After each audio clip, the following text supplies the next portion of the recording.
Flex, the livest one in the section. Fit the runner, boy, you nigga, no question. You ain't run a motherfucker high stepping. Hey, you never had a big enough weapon. Motherfucker never learned your lesson. I'm a 88 pack nigga, boo.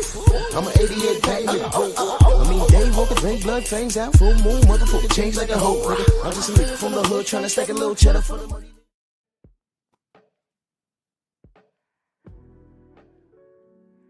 Yeah, buddy. Yeah, buddy. Lightweight. Lightweight, baby. Well, it's time to bleed this morning. We got to go fast because this interview's about 40 minutes, and I want to hit some key points on this. Actually, it's a continuation from yesterday. So let's get it, man. Drew Titan, Bronx on deck. Shout out to the mighty LDBC. Let's do this roll call real quick. Michael Fleming, Storm B-Man in the building. Mac of the South. Sister Shawa, salute. Go subscribe to our queen, man. I don't know why she's not at 1,000 by now. Yes, indeed, boxing. That's our queen, Shawa, a.k.a. Storm, the Storm. Go subscribe to our sister. Let's force these numbers up, man. Let's make everybody profitable. You understand? Let's work. We are a community. We support. Let's get it. If y'all not subscribed to the queen, I don't know what's wrong with y'all. Take your asses over there and go subscribe to my sister, okay? Thank you. Thank you much. We appreciate you. G. McCall, Colombia, salute. Thank you for your support. Miss Van Houder in the building, salute. I'm going to try to make it to Florida, and me and your son will be jumping rope. Salute. Bernard Gilbert, Eagle Letarian, Steve O, Andrew Gray, Eric Myers, Dal Big G, Shaquilla, salute Queen. My brother Mansa Musa in the building, salute. 1D, minute second. Shamar, what up? Copper, what up, brother? Rod Nail, Houston, salute, salute, salute. Come on in. I need to get to this smoke immediately. It's basically a continuation from yesterday. You know, I always say, just let them talk. Just let them talk. Coach Hudson in the building. While y'all at it, make the lateral move. Go subscribe to my brother, coach of the Truth Tellers. Take your behinds over there and go support my brother. You know what I'm saying? I get my daily bread every morning. Coach be live. My brother Junior's live right now. I love Junior. I love his brother. I get my daily, you know, every morning you should have a daily affirmation. And it's okay to talk to yourself. You give yourself a pep talk. That's my second channel, the Painful Excellence Podcast, aka Pep Talk. And have a daily affirmation. Talk to yourself in that mirror. What are you going to do today? I'm going to get up and I'm going to wash those damn dishes that I should have washed last night. I'm going to go get my steps in. I'm going to go to the gym. I'm going to drive by the gym. I might not go in it, but I'm going to go in there. You know what I mean? I'm going to do 5 push-ups today.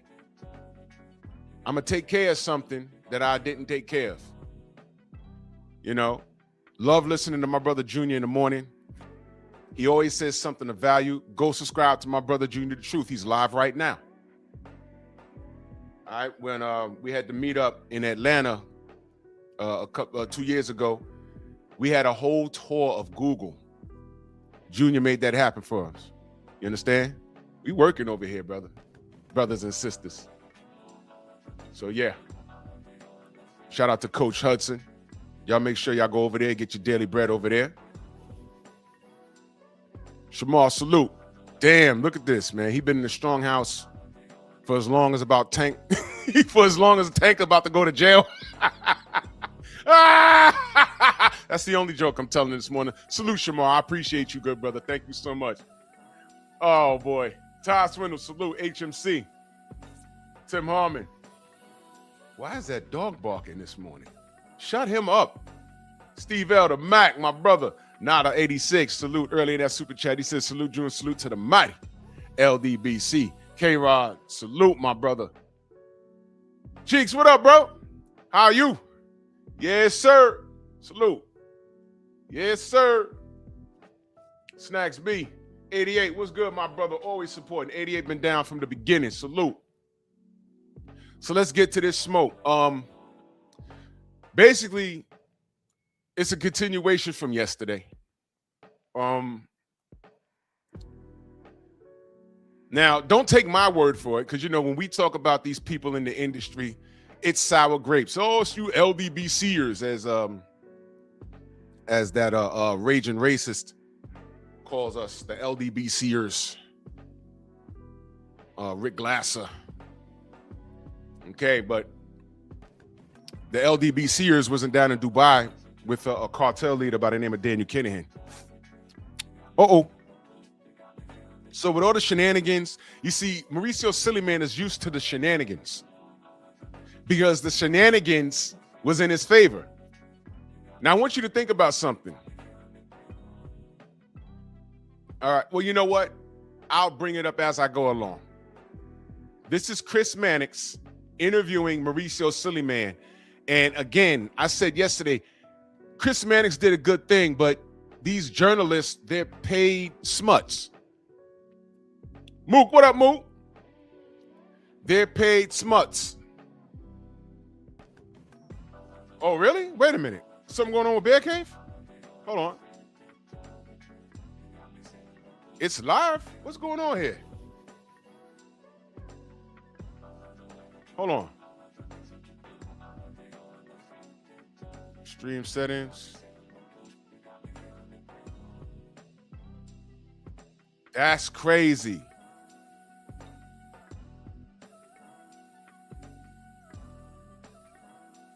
Whoa. I'm on the editing settings. It says live chat disabled for this video. Let me see why. It says you may see live chat disabled. Here's why. YouTube may have turned off the live chat on some content for safety reasons, like to protect minors or what? It could be that, or it says the channel or video's audience is set made for kids. I never did that. Wait a minute.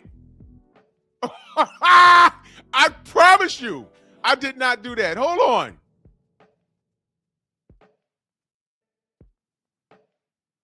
No, hell nah. What? Oh, nah. It says restrictions made for kids. No. What? What? Oh, man. How could I change that in real time? Customization, details, visibility public. Okay. Restrictions made for kids. How do I change that? Oh, I might have made a mistake. Okay, no, it's not made for kids. There you go.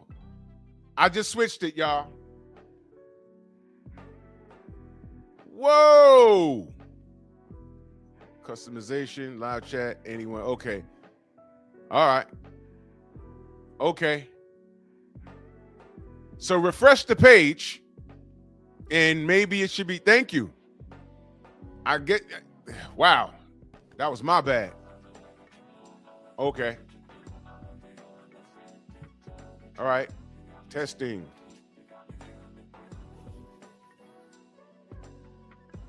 Okay, it should be okay now. I'll throw those YouTube up to the shenanigans again. Black Jericho. Convos with Cam. Salute, man. That was some great words you had yesterday. Dirt Gang boss. D-Way, what up? Fire Sniper in that super chat. Salute. Thank you so much. I appreciate you, good brother. Thank you. I had it set for kids. I don't know. That's a damn. You know what? I'll eat that. That was my mistake. Thank you for that. I didn't know. I guess when you have things set for kids, they don't let you comment. All right, so let's get to the smoke because this is a long interview, and I want to get to all of it. So Chris Mannix, you know, these guys, they got new zaddies now. Willie Low, Bomb Squad in the building. Salute. That's my brother. Go subscribe to Willie Low and Marty. Bomb Squad. Salute.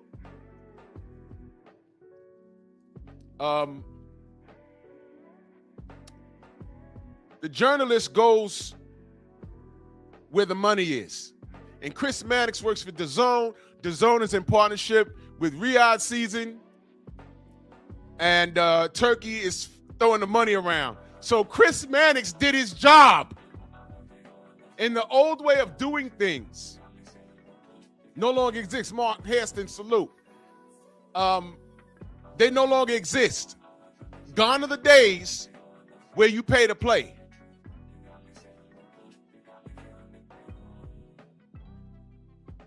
Now I want you to listen to this interview and point out where Chris Mannix is wrong. The only thing, there's things that he left out, and all Mauricio SILLYMAN is left with is his thumb up his bum and a bag of frustration. He looked like he wanted a shot of tequila right there, but we're going to listen to it. Check this out. On camera, I want to thank you for being here. You have been in the news over the last week, and you know how I feel about some of the actions taken by sanctioning bodies in recent years. So I appreciate you being here to answer some of these questions. Absolutely, Chris. Thank you for the opportunity for me, on behalf of the WBC, to provide our side of any topic that we will be discussing. Okay, so let's jump right in with the most recent news. Shakur Stevenson is no longer the WBC's 135-pound champion. Why is Shakur Stevenson no longer the champion? Thank you. Let me give you the full story. Now, before he gives the full story, I'm sure you saw the new. You watched the news by now. Okay. Now he's giving his side, but we know the real deal. We received a call from his management in which they requested the WBC to have Shakur Stevenson fight on a different weight category while maintaining the lightweight championship, and being this a WBC event, which they asked for a special belt for the fight. We explained clearly that is within the WBC rules, and that I would be very happy to convey that to the board and make it happen, because Shakur has been associated with WBC since 2019. I told his management they needed to send a written request in order to start all the process. From that point on, we had another couple of conversations. They were supposed to send a written request, which didn't happen.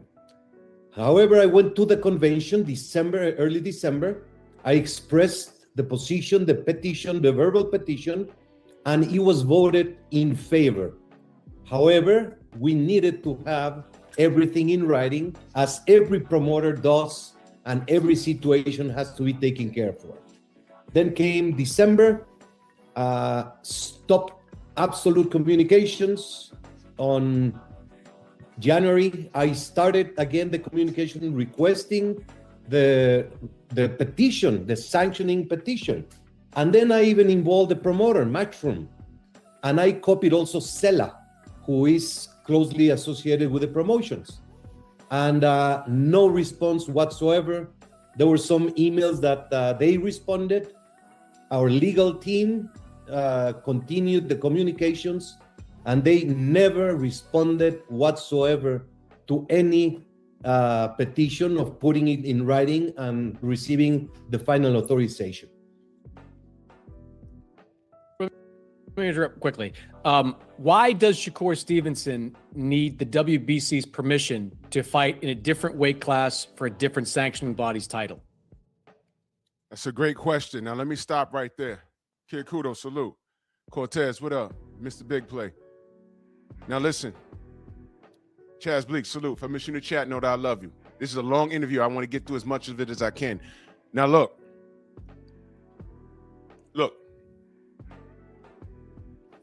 If y'all didn't see the news already, it's all over Instagram. I think Aki, salute to my brother Aki, go subscribe to Aki TV.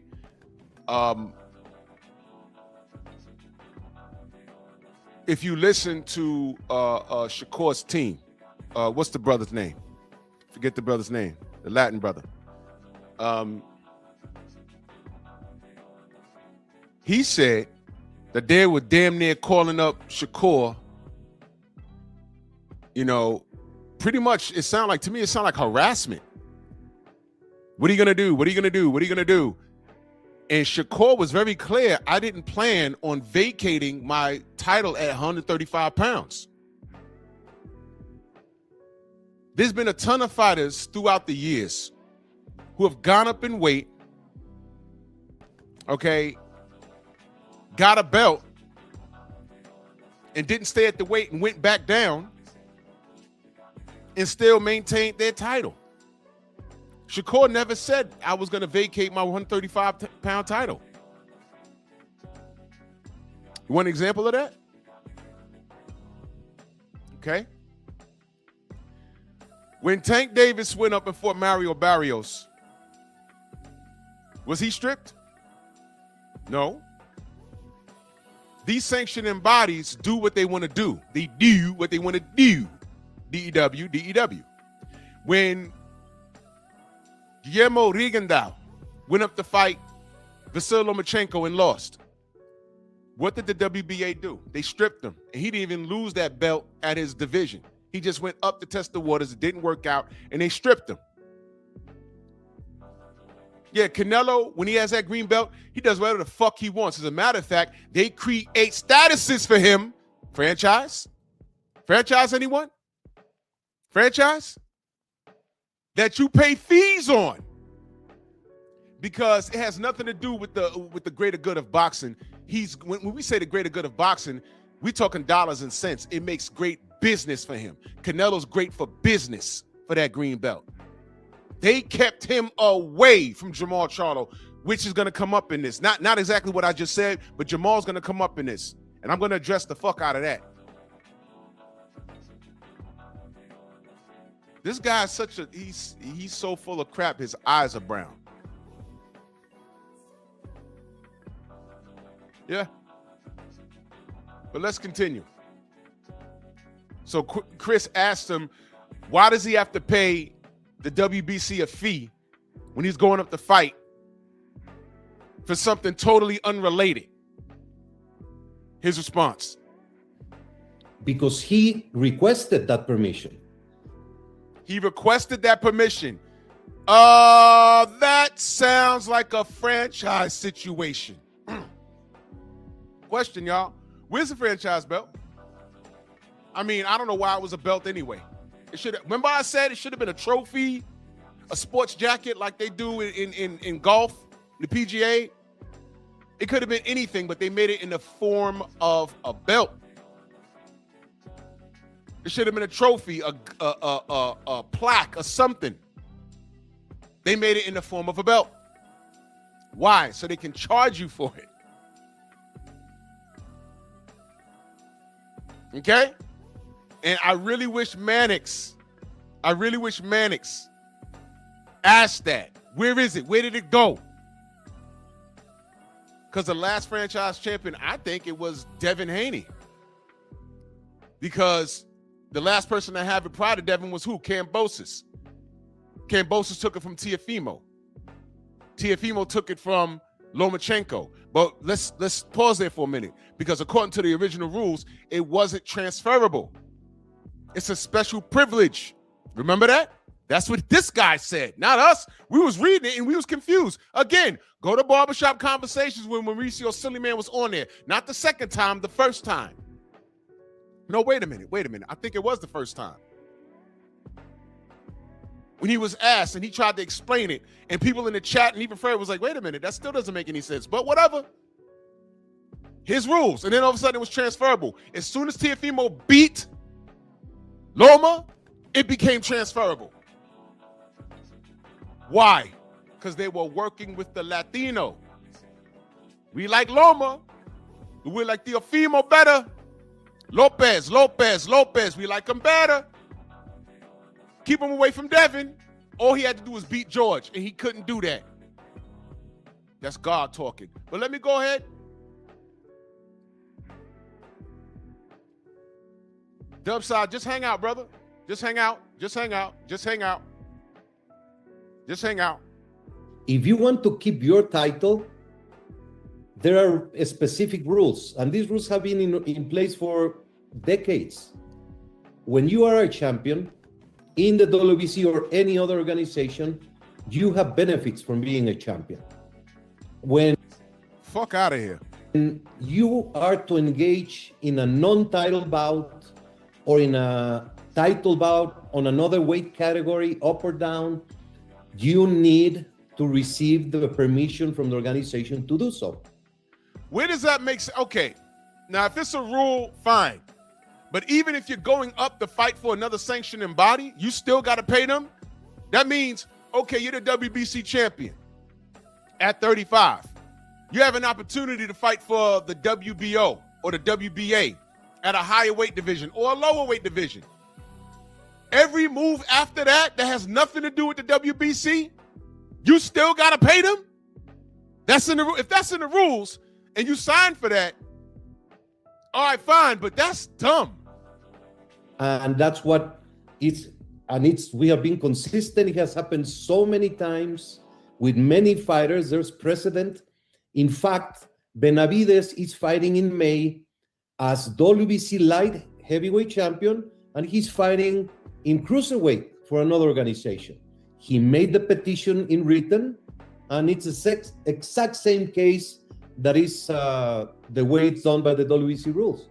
So you stripped Shakur not because he holds. We did not strip Shakur. Well, you vacated the title. It's kind of the same thing. The management elected not to comply, and they eventually vacated the title because they did not comply. And we have so many written proof of everything.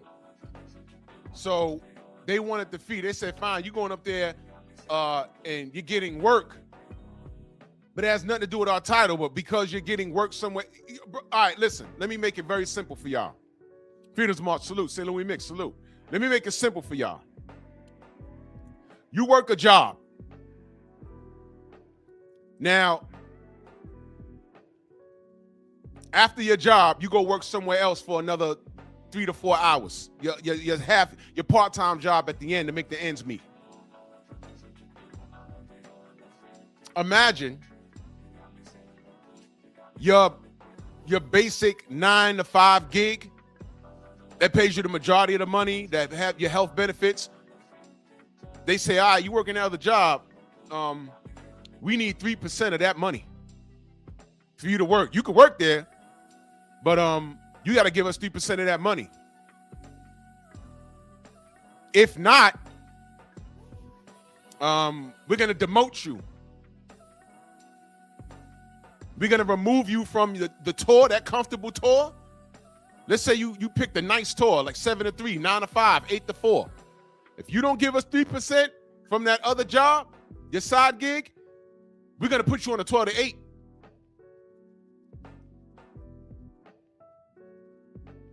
That's basically what the fuck he just said. You're basically getting punished. You got to give us 3% of that money you make over there. And it's like, yo, I'm working over here doing one thing. I'm working somewhere else doing something totally unrelated. And in order for us to still function, I got to give you 3% of my shit. You are bugging. But according to Mauricio, that's in the rules. The rules. And they wonder why Shakur said, nah, get out of here. I ain't doing that. And by the way, he's talking about what they wrote to him and what they said to him, according to Kerr's team, in regards to that information, in regards to those conversations. Bud Crawford came up. Here's my question. Why is Bud Crawford coming up in a conversation when it's between Shakur and the WBC? Why is Bud Crawford's name coming up? Ain't that strange?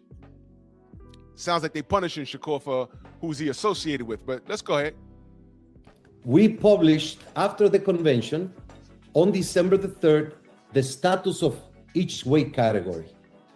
I published personally on January 26th, the status of the each weight category. And it clearly says the WBC allowed this situation.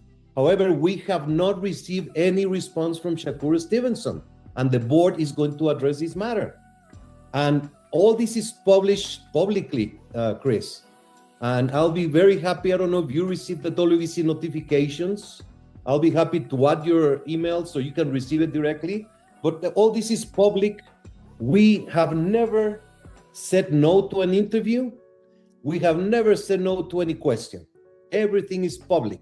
And it is very troubling and sensitive the way this situation has been handled. Do you think the rules?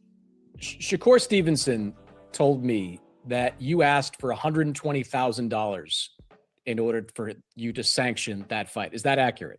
That is accurate. In writing, we send a letter insisting on them we tried everything to avoid this situation. What we send is the WBC approves your petition to fight, and according to the WBC rules, a fee of $120,000, which is less than the 3% that should be. I don't give a fudge. What are you talking about, bruh? I don't give a damn. Imagine having to pay your main employee 3% of everything or anything, 1% of anything to go work another job. Imagine you got an opportunity and some guy, all right, check it out. You have a job and they pay you well. And some guy comes along and says, yo, look, for the next week, I just need you. I'm gonna have some trucks coming up. I just need you to help unload. And for the week, I'm gonna pay you $5,000 just to unload, use your forklift or whatever it is y'all do. You're like, wait a minute, just 1 week. Yeah, the truck's gonna pull up to that building. It's gonna be a new factory. I just need some help real quick, brother. Can you just help me? Just come at what time you get out of work? At 3? Could you be here by 4? And from 4 to 8, just help unload these trailers. And I will pay you at the end of the week $5,000 cash. Fuck it, sign me up. For a week, sign me up. For 4 hours, sign me up. And then your job comes and say, yeah, man, you could do that, but according to our contract, we need 2% of that $5,000. What? Y'all understand that this is basically what's happening here. This is basically what's happening here. Now, it might be in writing, and unfortunately, if it's in writing, you agree to it by signing up, but it's the dumbest shit ever. 1 second, y'all.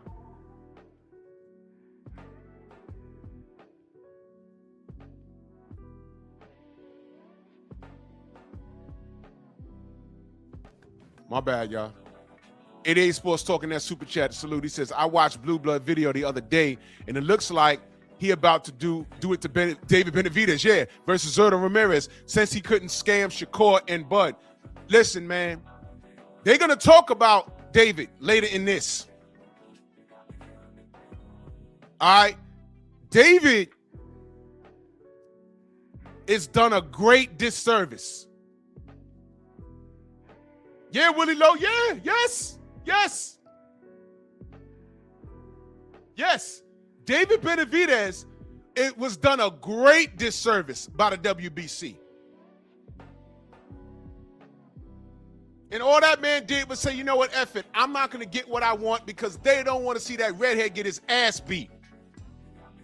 And I'm saying it on record right now. David Benavidez not only beats Canelo, but he beats him up. It'll be the first time you see Canelo get beat up. I mean, like beat down. And I know y'all think, oh man, that's impossible. No, David Benavidez will dominate Canelo. It won't even be close. That'll be the first time you see him get beat down. Like You remember bro.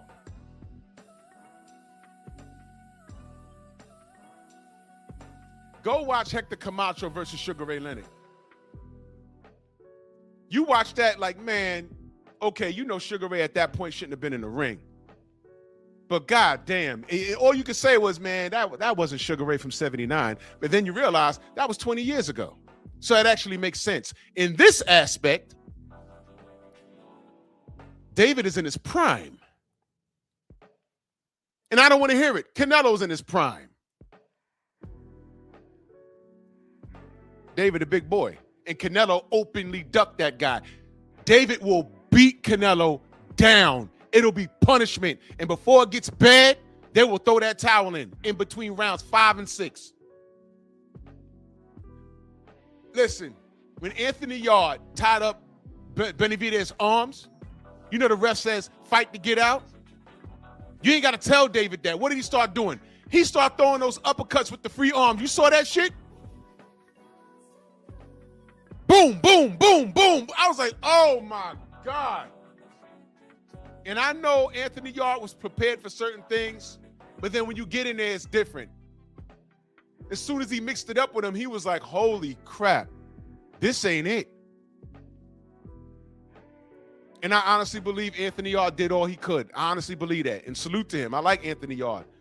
But what they prepared for was not what they saw in the ring. And it's like, yo, we just couldn't do anything. And salute to him. And as it stands right now, you couldn't do anything. The only person, and this is just a sidebar, that I saw potential with was David Morrell. It's just that I think David Morrell got at him too early. That's it. David Morrell needed a little more ring experience, but that's it. Everybody else got ran through, bro. It was bad. Real bad. J. Bean, salute. Mook in that super chat, he says, this rule encourages boxers not to move up and just to fight for one belt forever instead of fighting for legacy. Yes. This is your main employer taxing your money from your side gig. Who signs up for that? And this is how the WBC covers their angles. This is how they maintain residual income. It's been exposed. Now, if it's in writing, there's nothing you could do about it unless you just what? Drop the titles. You see how this works? That, bro, there's nothing encouraging. Stormy says, worst part is thus has gone on. This has gone on too far, too long, and has been the type of revelation fighters should have revealed a long time ago. So public sentiment could be more supportive over this exploitation. That's what I'm saying, Stormy.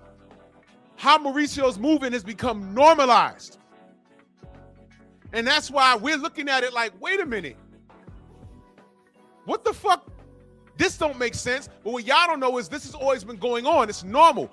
And with this turkey out of sheik thing is abnormal. It's abnormal to the sanctioning bodies. Now, for the most part, to my knowledge, the sanctioning bodies, except the WBC, they've all fallen into line. Queensberry fell in line.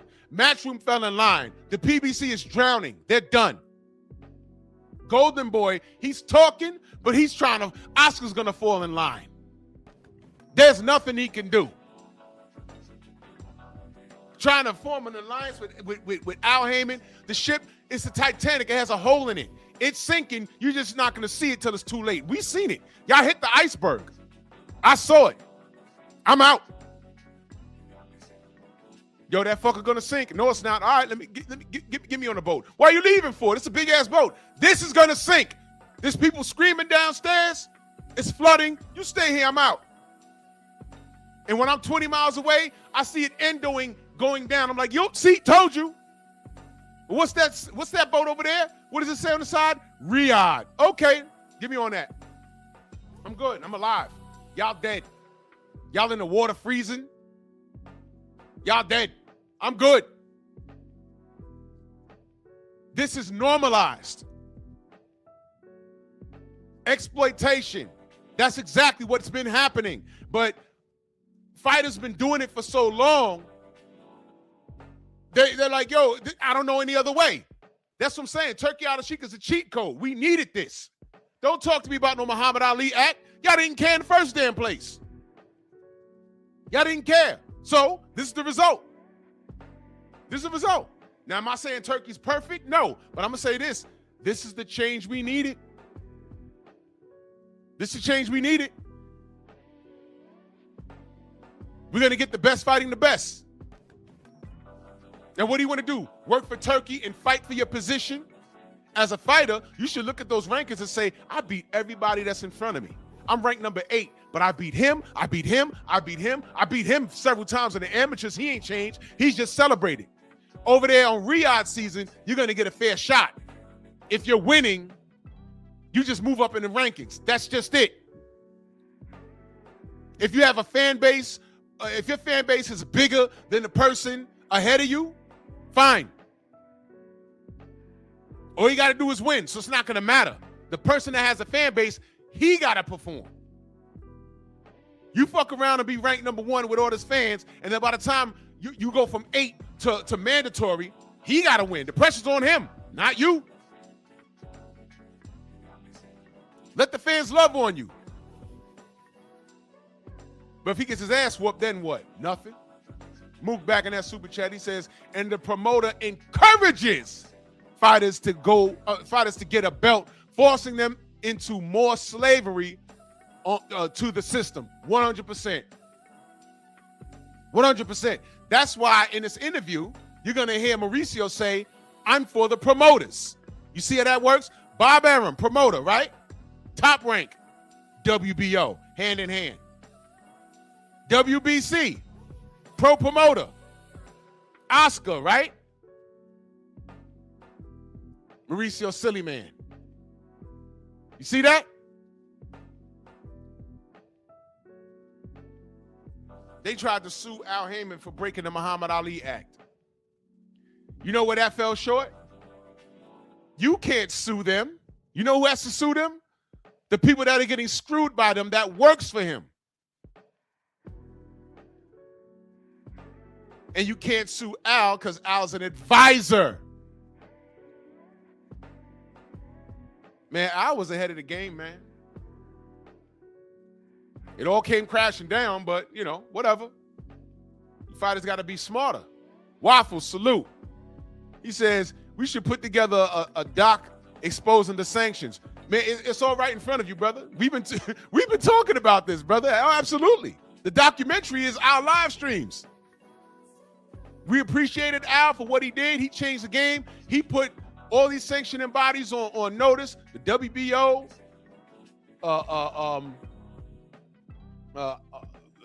Golden Boy. Didn't Oscar own Ring Magazine for a little while? And like a smut, he sold it. Now Turkey owns it. And he's crying with his Botox. Man, let's get back to this. I got to get through this. Listen to this. Which they, by the way, they can contest and say, no, we're not making this amount, we are making this. And we have done it many times. We have adjusted the sanction fees when the promoter or the manager or the fighter proves that it is less. Since we had zero communication from their side, we initiated that and we put 120,000 fee on a, they've been saying he made 7 or 10 million or whatever. We had zero response. The only response was, we will receive it, we will address this later today. Well, let me say this. He whatever the money was that he made, it's his money. He can do whatever he wants with it. Why do you believe, and look, this is in your rules. I'll give you that. I've read the rule that you're entitled to 50% if a fighter is fighting for a different sanctioning body, different weight class. I've read, it's in your rules. I'll agree with you there. Or 3% if it's a special event. Right. It also says market share too. Like the market value is what I'm keying on. Did y'all hear that? And thank you, Queen Shawa. I'm about to put this up on the screen. Thank you so much. Did y'all just hear that shit? Hold on a minute. Listen to this. in your rules. I'll give you that. I've 120,000 fee on a, What? they've been saying he made 7 or 10 million or whatever. We had zero response. The only response was, we receive it, we will address this later today. Well, let me say this. Whatever the money was that he made, it's his money. He can do whatever he wants with it. Why do you believe? And look, this is in your rules. I'll give you that. I've read the rule that you're entitled to 50% if a fighter is fighting for a different sanctioning body, different. 50%? What? What the fuck? Yo, who the fuck signs up for that? Yo, I pay to see the fighters. Did you know when Antonio Tarver fought Glenn Johnson, the opponent they had in common was Roy Jones?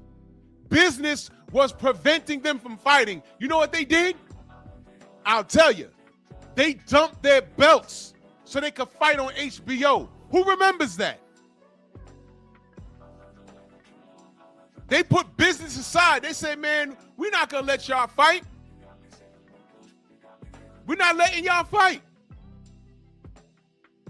They had to dump the belts. And they fought. And I said, I don't give a fuck about no belts. What's that, sanctioning fees for them? No. But let the fighters fight. And I watched it. I watched it. And I bet you they kept a majority of the bag.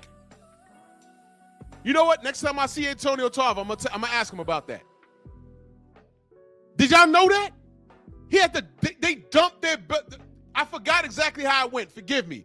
But they put business aside to get to the business. And I'm sure HBO made money and they made money, and the only person kicking themselves in the ass was a sanctioned body. What? I'm supposed to pay you so I could carry that damn belt to the ring? Fuck that belt. Why are y'all important anyway? You're going to see these big-ass fights sponsored by the WBC. Don't no one care about that. These kids today can't even tell you the lineage of any of these belts. Because according to Floyd, the belts only collect dust, right? That's what he said. Watch this. Let me dumb it down for y'all. Let me dumb it down. Tank fans, do you want to see Tank or the belt that he carries to the ring? And what color is it? Don't help him. What color is the belt that he carries to the ring? What color is it?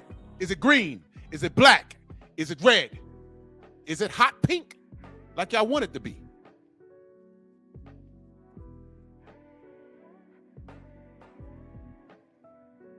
Coach in that super chat salute, he says, Shakur and Devin need to fight for the Ring Magazine belt and make a strong message that we are no longer supporting the WBC belts. Exactly.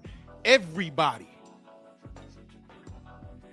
sanctioned that's ranked in the WBC after this, dump your damn belts. Your rankings don't matter. Oh my God, the rankings don't matter. You know why? How is Ryan Garcia getting a title shot? And he says it in this interview. We've been telling you it's a popularity contest, and Mauricio's gonna confirm it. Bro. Nobody should be ranked in the WBC after this. Listen to this. Just keep listening. For weight class, I've read it's in your rules. I'll agree with you there. Or 3% if it's a special event. Right. It also says market share too. Like the market value is what I'm keying on here. 3% or market value, which means if you fight at an event and they know you're making 1.2 million, they're going to say, okay, we get 3% of that. But if you hot in these streets, like Ryan Garcia, because y'all are gay, right? And the event does $30 million, depending on who he's fighting.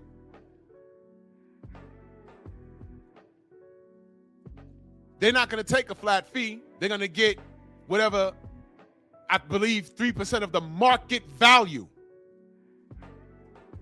So they ain't going to take 3% of 1.2. I mean, they could. But if they say, hey, man, that shit did 1 billion pay-per-view buys or whatever it is, They're going to take that. That's why it's carefully written. You see that? Everyone in the WBC, get out those rankings. In fact, if you get called up to fight whoever, don't do it. Everybody in the WBC rankings should email Turkey Al-Sheikh and say, yeah, man, where your ring at so we can kiss it? This guy's a crook. And Chris Mannix is going to put him on blast. This is how you know they sent him on a seek and destroy mission. Just listen to Chris. I told you, these journalists, they're paid smuts. They are paid smuts. Finally, Mannix always knew how to do his job, but he was loyal to who was paying him, the highest bidder. What these journalists are, let me explain who they are. They are insurance people. Anyone could purchase a policy if they can afford the premium. That's all they are. Which is why a lot of these journalists, they didn't talk bad about certain people where we be on here on YouTube and all the rest of social media screaming and hollering like, how do y'all not see this? They see it. They know. Steve Kung Fu Kim, Dan Raphael, they know. Chris Mannix, Akim Barak, they know. But this is the first time with a guy with real bread paying them money up front to say, yo, look, man, I want to put these guys out of business. What do you want me to do? Tell the truth. So it's not that this guy has integrity. He's just on the right side of history by way of a paycheck. So I don't trust these journalists either. It's just that the sun shined on the dog's ass during this interview. So let's go ahead. The market value. Like, why do you really believe that the WBC should be entitled to $120,000, that your market value for that particular fight, which was for a WBA title, a Ring Magazine title, do you really believe that the WBC's belt... WBO, Chris. WBO, apologies. But do you really believe that the WBC's involvement, however, nominal... Listen to the question. ...is worth $120,000? It's worth $1 million or $1. It is not about the money. It's a big difference. It's not about the money. Why are you crying then? Well, it's about the money to him. It's about the money to Shakur. $120,000? There ain't that much principle in the world. Well, he chose not to continue as WBC champion, and it was his decision. That's not his decision. We got confirmation, and I believe them because I don't believe Mauricio SILLYMAN because he's a liar. Shakur never said he was vacating. He said y'all took it. It is not about the money because it's the rule. Of course, So then charge him $1. You said it could be $1, it could be $1 million. Charge Shakur $1 and high five him and say, good job. Can't wait for you to come back to 135 and defend this green belt because we love you. You see, Shakur, you're not Latin enough. Fighter who is recognized Shots fired. By the WBC as a world champion has a market value, has a validity, has a seal of having a position in the boxing world at that time.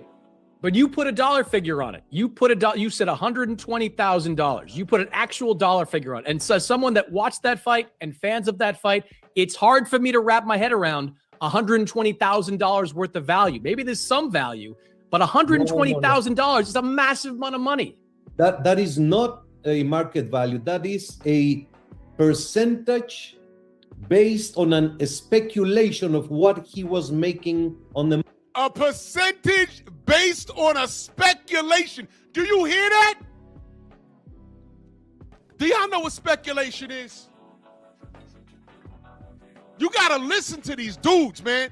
Do you know what speculation means? I speculate that my brother ATX made $120,000, so I want 3% of his shit. And ATX is like, I don't know where he got that from. I only made 75. A percentage based off of speculation. He didn't say we asked Shakur how much he made. He didn't say we contacted the WBA and asked how much he made. He didn't say we spoke to Shakur and he showed us the books and said this is how much I made. He said speculation. He just said that. You gotta be kidding me. A speculation? This just, what's the title of my show? Mauricio SILLYMAN. Just let them talk. Did y'all hear that? A percentage based off of a speculation? You gotta, this is criminal. This is in the, oh my God. Who the fuck signed up for this? Everybody in the rankings? Somebody call Brian Norman Sr. and say, bro, get out the rankings. The fact that Ryan Garcia leapfrogged your son to get a shot at Mario Barrios is bullshit. Somebody call Senior right now and be like, yo, get your son out of there, bro. Nobody cares. Get him out of there. You still got the IBF, the WBO, and the WBA. No one cares. Get out of there. Somebody call Brian. Don't worry. I'm going to call Tay Jones today. Bro, get him out of there. That's disrespectful. If anybody deserves a shot at a title off the back, off of a loss, it's Brian Norman Jr. Where's the lie? Because Ryan Garcia damn sure don't deserve it. We all can agree on that. Plus, there's SILLYMAN, Soul Man, whatever, there's a guy there. Jack Catterall deserves it. There's several people in that ranking that deserves it more than Ryan Garcia, who just got there. What are you talking? And Mauricio is going to confirm what I said. It's a popularity contest. Let me read these super chats because I got to let this run. JB, my brother, and that super chat says, the other sanctioning bodies stay quiet and thankful for whatever they get. Mauricio makes them look bad. Yes, but you know what? Brother, the sanctioning bodies, they got to stay out the way because this interview right here got people looking at it because there's a lot, I didn't understand. There's a lot of people that don't know shit. Y'all so mad at us for exposing the truth. Y'all get mad when we talk about Tyson Fury, but we reveal shit that y'all don't know, and then y'all just so content, not even content, y'all just so focused on winning a goddamn argument that y'all just disregard what we're saying. Fine, don't listen to us until it happens to a fighter that you support. You see, gone are the days where your favorite fighter was benefiting off of the shenanigans from these sanctioning bodies. That shit over. That shit dead. It's over with. And you're hearing it in this interview. G. McCall in that super chat, he says, exactly, Drew. Dan Rafael is a prime example. Look how he went at Ryan. Yeah. But Ryan been who he is the whole time. These sanctioning bodies, WBC has been doing this for a long time.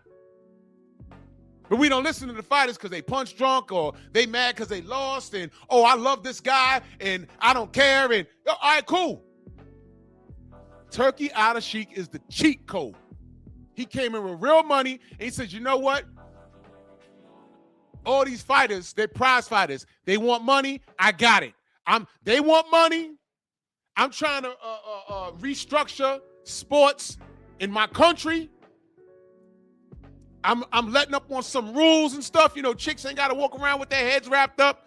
You know, I want to be a major player in the sports industry. That's what I want to do. And these people are nervous because their business model is being exposed. So all I'm saying, my brother Rod Neal in that super chat, he says, it's not about money, but the rule is for money. Yes.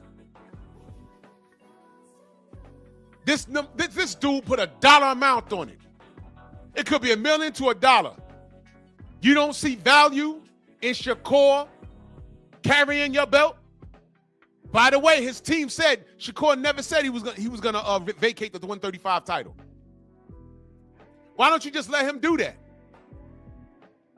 But it's in the rules that if you hold my title, you can't do anything without paying me, even if you ain't got nothing to do with what I got going on here.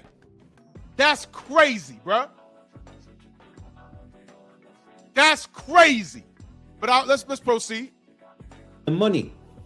If he had come back and said, my purse is X amount, we would modify it, as we have done in many cases. So he's kind of being penalized for making a lot of money. No. He's being requested to comply with the rules, Chris. I get the rules, but like, should not, are these? What the fuck? Dude, do you know he's trying to mind fuck him?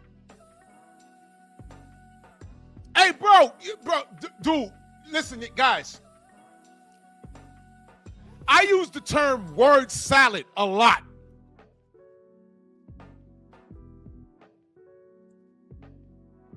What you're seeing here is why I don't do debates on YouTube.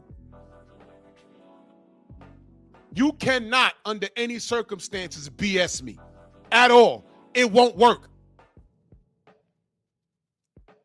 It won't work. You can't. You can't. I've debated people in the street, and based off of what they had to tell me, it determined whether those cuffs went on them or not. All right, we called here. They said you did this. We got witnesses here, here, and here. Based off of what you say, either these are going on or you walking off. I'm going to ask you, what happened? What happened? And based off of what they say, that determines whether they have a long weekend with a criminal record or they have a good one and walk off like, all right, that makes sense. Go on, get out of here.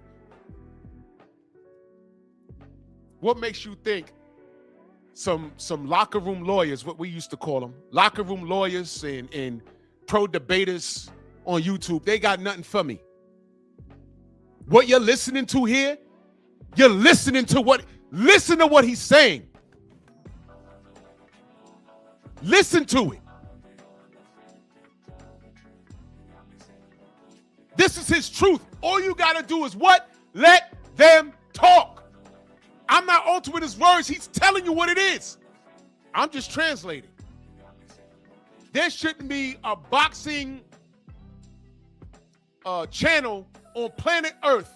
I don't care if you hate the LDBC or whatever. Forget us. We ain't got nothing to do with this. I don't care if you hate me and you make a living off of disagreeing with me. I dare you to justify this interview by Mauricio SILLYMAN. I dare you.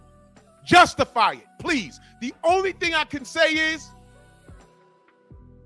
the fighters signed up for this once they signed on the dotted line because these rules are etched in stone. But I'm addressing the rules because the rules have been normalized. But what we're finding out now is this is what they agreed to. This is a shitty deal. This is a shitty deal. This is crazy. This is normal? I think not. But let's get back to it. That's the rules. Well, but should those are the rules? Look, you bend your rules all the time. We can get Here we go. Here we go. You bend your rules all the time. to that. You bend your rules a lot. No. You Tell do. me, tell me where we bend the rules. I don't know. When we bend the rules, I promise you, at this point, he wouldn't want to talk to me. It's not what you say, it's how you say it. You ain't got to curse everybody out. You hear I'm talking right now? You know, I'm emotional and I'm screaming and I'm talking with vigor right now because this is my channel. But if you think I can't conduct myself in a professional manner and talk like this, you're wrong. Because at this point, I'll be condescending. And I would have said the same thing that Mr. Mannix is saying. You bend your rules all the time. And Mauricio just asked, how do we bend the rules? Oh, Lord. And I think that Chris let him off the hook here. But let's hear what Chris has to say. No, you let Jermall Charlo have his belt for over 2 years. That feels like not ordering a mandatory. You didn't. You let Canelo Alvarez was a champion at 168 for a long time. You didn't force David Benavidez fight. You didn't, like, you bend your rules a lot, Mauricio. If we're being honest here, you bend your rules a lot. Now Mauricio's pissed because he's waving hands at this point. Now, let me ask y'all a question. Did Chris Mannix just lie? Or was that fair? He didn't lie, bro. Now, he put that out there. Listen to this guy's response. You are being judgmental.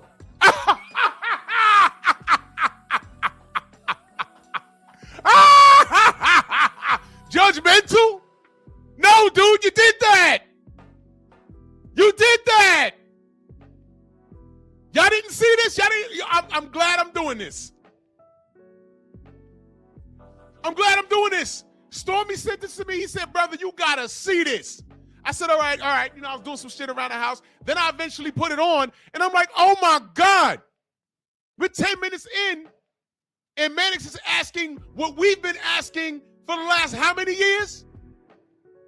And now, this white man, because when the black channels are saying this, we're haters, we're racist, and now this white man, backed by DAZN, a real journalist, is saying the same things or asking the same questions. We've not even asking the same questions. He didn't ask a question. He made a point. You bend the rules all the time.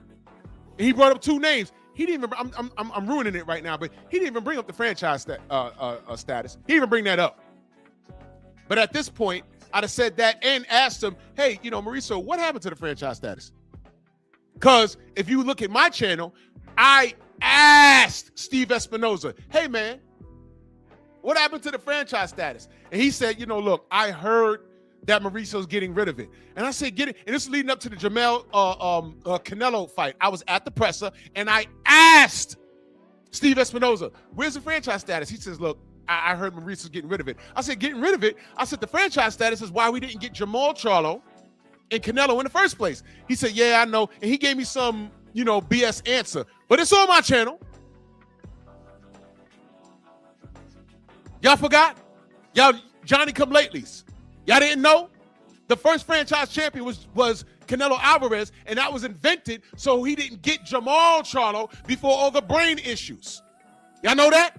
But let's listen. Let's listen. Because Chris Mattis he's unzipped the body bag now. He's unzipped the body bag. And this motherfucker's on the ropes looking like Apollo Creed. Mauricio is. Let's hear what he has to say.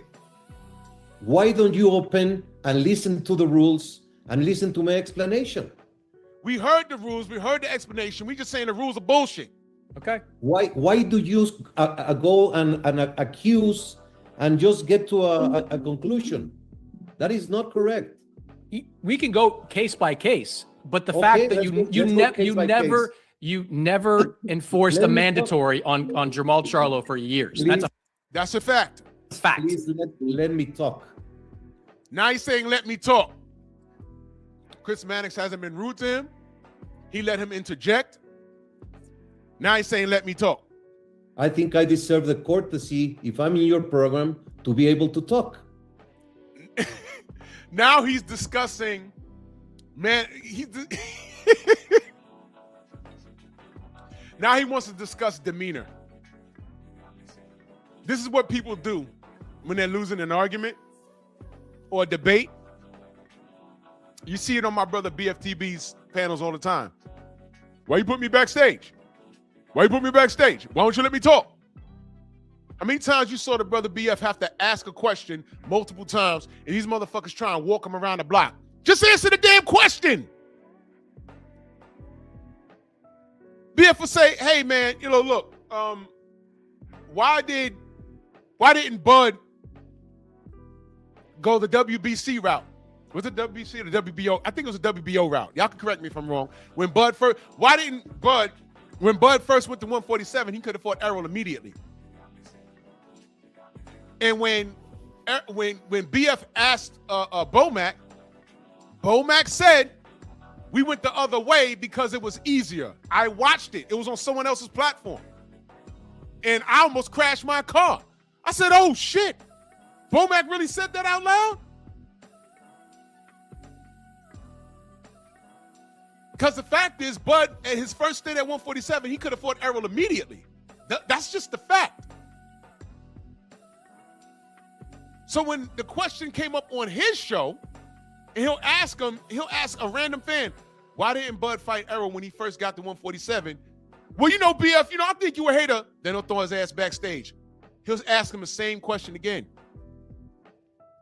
Why didn't Bud fight Errol as soon as he got the 47? Well, come on, BF. You know that fight needed to marinate. Then he'll put him backstage again.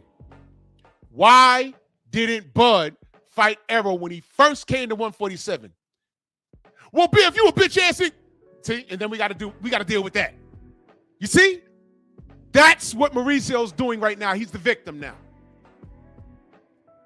Frida's marching that super chat salute. He says, sound like Chris been watching the LVBC. Mauricio gaslighting like he big dog. You know what it is, Freedom March? These guys, they do watch us, but you know what? It's what I said earlier. They know what we know, but depending on who's paying them, they're not going to say what we say. That's why what we do here is important. I say that all the time. We're not on anyone's payroll. We go where the facts take us. We can have a favorite fighter, but if our favorite fighter's effing off, we're going to say, listen, I fuck with this guy or I fuck with this girl, but they were supposed to take that fight. And then you'll have unconditional fans that pop up, oh, why you turning on so-and-so? Why you flipping? No, we're not turning on so-and-so. He or she was supposed to do this, and they didn't do it. And then all of a sudden, we turn into haters. I'm not a hired gun. I'm not a hired gun. Coach says it's a damn shame that it took Chris Maddox to do this. You know what's crazy, Coach? We've been doing this for years. Now, Maddox is going to be labeled a hero for this. But we've been talking about this for over a decade. It's like Floyd Mayweather was called a coward and gay runner for wanting OSDT for the Manny Pacquiao fight. It took 4 years to get that fight done because Manny did not want to take OSDT. Never mind the fact that as soon as the question of OSDT came up, his knockout streak stopped. Now, y'all can say he's never been caught for juicing, but we know what we saw. We couldn't prove it by way of the book, but we know what we was looking at.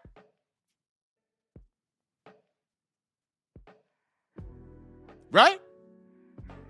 There was no proof other than what we saw. So we could put 2 and 2 together. More on that on Simeon Saturday. I'm going to do a live on Simeon Saturday, and I'm going to open up the panel. Watch my Simeon Saturday show. You're going to see just what I'm talking about. You're going to see just what I'm talking about. And then when the fight gets made, they throw the mic in front of Freddie Roach. What does he say? We could have had the fight 3 or 4 years ago, but we couldn't agree on the drug testing. I'm like, yo, what the fuck, yo, bro? No! 4 years of getting called the N-bomb and gay runner and all this other stuff. And all we said was to be the best, take the test, take the drug test, and punch Floyd in the face and prove you're better than him. That's all I ever said. And then we got into the race thing. And in 2 seconds, Freddie Roach proved us right. But Floyd was never extended that courtesy. You know who was extending that courtesy? My brother, Nonito Donaire. He said, fuck that. I'm on 24/7, OSDT. And the media said he's a hero for that. Paulie Max said, boxing's dirty. A lot of fighters are dirty. Nobody said anything. My brother Nonito says, I'm doing OSDT. Random testing. He's praised for that. Floyd said, I want the same thing. He got ridiculed for that. You see how this works? So it don't matter what we say here, because we're just a bunch of complaining black people. And the other black people, it's profitable for them to go against what we're saying. Or I want to distance myself. I want this YouTube money, and I want to be accepted by these white people. Oh, no, I'm not a complainer. I think Manny's better than Floyd. I think he's going to win. I think he's going to win. I don't want to be no Wakandan. I don't know Wakandan. Scratching your armpits. You nappy-headed knuckle dragger, scratching your armpits. Literally the size of a circus monkey with a high-pitched voice. A 12-year-old with a beard. I ain't overconding. Yeah. Where did it get you? Let's get back to this. So before you shout out Chris Mannix, remember, he's just saying what we've been saying. But now we're back to Mauricio. Now he's being the victim and not being allowed to speak on Mannix's show. Oh, show me the courtesy. I'm on your show. Okay. He hasn't overtalked him. In fact, Mauricio's been the one interjecting the whole time, but let's get back to it. Jermell Charlo. Jermall was scheduled to fight, and he got injured. He was going to make his title defense. He got injured, so the fight was postponed. Then he became in a very difficult mental health problem. I need you to listen to what he says here. This is very important, y'all. So he got completely out of, he was completely disturbed in his person. The WBC ordered an interim championship with Adames in order to have the division active. I met with Jermell Charlo several times, and I promised him. He told me that the only thing in life keeping him from making a stupid decision like killing himself was because he was a WBC champion. And I saw and I met him and his wife, and I promised him to have the full WBC support until he got his mental situation better. And if you're gonna blame that for me and say that I break the rules, I take it. Did y'all just hear that? No smoke, my brother, salute. Did y'all just hear that bullshit? Let me ask y'all a question. Basically, let me dissect what he just said. He met with Jermall several times, him and his wife, and he said, Mauricio, the only thing keeping me alive and to keep me from deleting myself was this green belt. 2 years he had that green belt. And Mauricio's basically saying, I let him hold on to that green belt because if I took it from him, I was afraid he was going to delete himself. Did he ever mention I recommended him to get some therapy, some counseling? Let me explain something to you. As a business owner, whether I had a Zoom meeting or went to his house or he came to my place of business and he tells me that in my office, I don't know if the meeting took place in his office or over the phone or whatever. I'm sure he has his personal address. If he came to my office, he's not leaving there. I'd be like, okay, hold on. I have to get to drink of water. I'd leave out of there and I'd tell my secretary, call 911. This motherfucker told me if I take my strap off of him, he gonna kill himself. That's not normal. Get him some help. He's not killing himself based off of a meeting.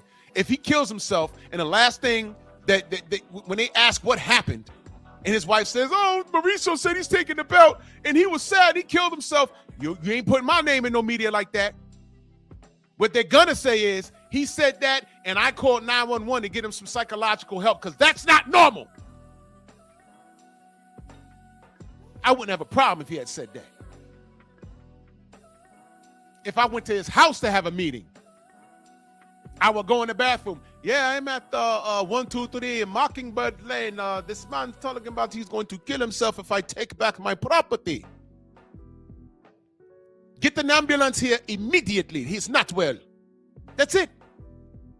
That's it. Did he offer him any kind of psychological help? And we knew when Jermall cracked. He's on interviews crying. I said, what the fuck's wrong with him? You knew there was something wrong with him. Man, get him some psychological help. Take your shit back. You let him hold that belt for 2 years because he was a crackpot? No. You know what I think it was? What did I tell y'all it was? Y'all remember me saying, no, he let him hold that belt for symbolic reasons. You know why? he didn't want anybody taking that belt off of him unless it was Canelo. Now, he got one Charlo. Do you remember after he beat Mel? Remember how, and it was very brief. Do you remember how Canelo was smashing the gas on Jamal? Remember that? Fuck Benavidez. Now I want Jamal Charlo. We was like, yo, Jamal, he's still not well mentally. I know he came back and won his fight, but he's still, we don't know what kind of Maul that is. This is not the Maul from 5 years ago. We know that. Now you want to fight him? Remember that? And we were like, hell nah. Now you want him? No, give us Maul, give us Maul, give us, no. That's why he let Maul have that belt. Because when Canelo closes the book on his career finally, all y'all gonna see 2 decades from now is he fought both Charlos and beat him. That's all he wanted. But he ain't gonna say that shit. I'm telling you. I'm telling you. Oh, thank you, Mook. Why didn't he strip it? Why didn't he say, oh, Jamal, let's take that. I give you franchise. And when you're ready to come back, you can come back and fight at any division. And this is a special concept, a special privilege. This here better than the one I got. This is special. And I will have a ceremony and give this to you. I see the play. Ridiculous. But let's hear what this clown has to say. I took the fighter's life and I took the fighter's sentiment and did not affect anyone in doing so. He didn't call and get this motherfucker some help because he'd have said it. As a matter of fact, if he's telling you, I'm going to kill myself if you take this belt, he should have been on, that should have been news and say, yo, look, this man needs some help. He going to kill himself over a fucking belt? That belt don't define your career. And you know what? Now that he's put this out, I need anybody who knows them to reach out to Maul and say, oh, Maul, is that true? I just want to know, because it could be true. Hey, Maul, did you say that? Did you say that? You want to talk about Canelo Alvarez? Benavidez, same thing. Canelo was a champion. Benavidez accepted to fight an interim championship. And when... Hey, man, how long was Benavidez Canelo's mandatory? How long? Put it in the chat. He fought on March of 23, I think. He had... That was the final elimination for the mandatory position that would take place 1 year later. Before that year later that we were to enforce the fight, he moved up to light heavyweight. Oh my God, this dude is a liar, bruh. So right when they were gonna order it, he's saying that David moved up. Right when this guy's lying. He is lying. And plus, you do whatever it is you want to do. You could have ordered that fight. You know how I know he's lying? The last time they ordered Canelo to do anything, what did Canelo do? He dropped the belt.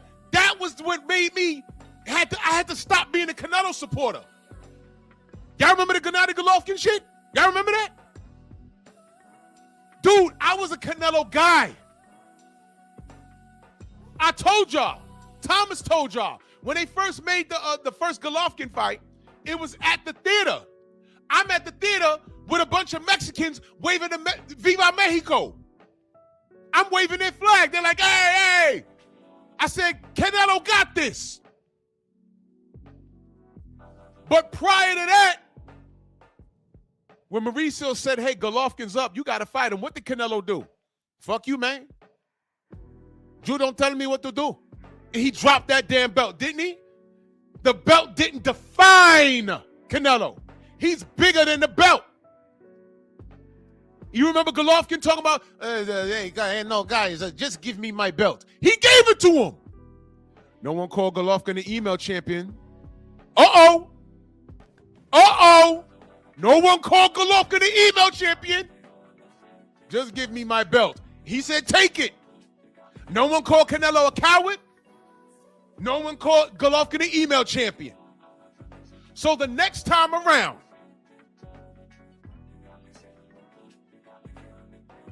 Mauricio did what was good for business. They let Canelo fight Amir Khan as if we didn't know how that was going to end. It ended just how we said it would.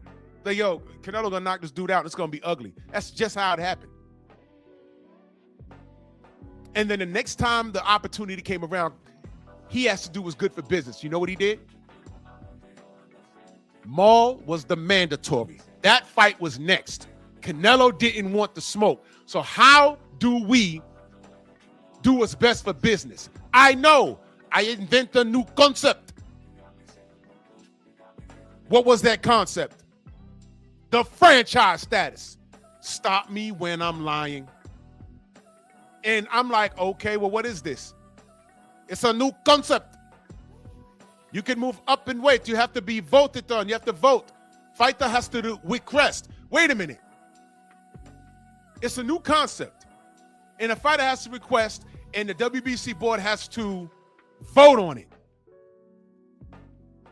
Thumbs up, thumbs down. I don't know how many people applied for a franchise status. I don't know. But y'all say that a fighter has to request it.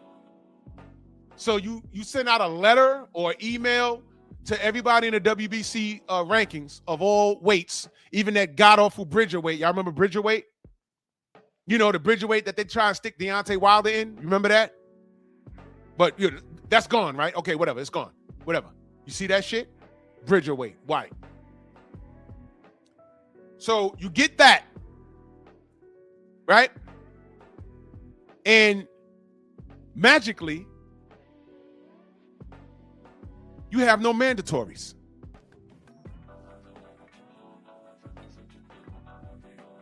No mandatories. So when y'all ask what happened to Jamal versus Canelo, you need to ask Canelo and Mauricio SILLYMAN. I said, okay, I don't care about that. Well, they're going to fight next, right? No. He vacated the real belt. The real belt. Accepted this made up fraudulent shit, and I told y'all it was fraudulent, and he never fought Jamal.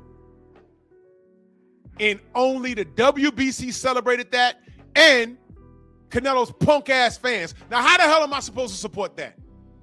And I was a Canelo guy, y'all. How do I support that in good faith? How? And that was when I let this guy go. That right there was when I let Canelo go. I said, I can't support that, bro. I can't. And since then, we've had 2 more franchise champions. I can't tell you what homie at the booger weight did, but I can tell you what Lomachenko did. I can tell you that. Right? But this guy's the victim. I can give you all the timeline of each case that you would like to discuss if you give me the opportunity, and don't judge me without knowing the facts. You know what? You know what Mauricio sounds like? He sounds like a bitch that cheated that got caught. And you politely sit her down and just say, yo, explain yourself. You come home, brothers. You come home and you catch her bent over the couch that you paid for. And she getting smashed. Fellas, don't lose your cool.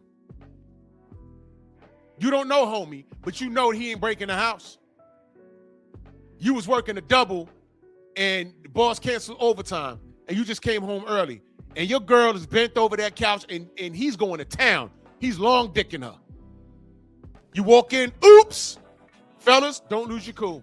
She was never yours. And that wasn't the first time that happened. Don't lose your cool, bro. You got a lot to lose. Keep it meek.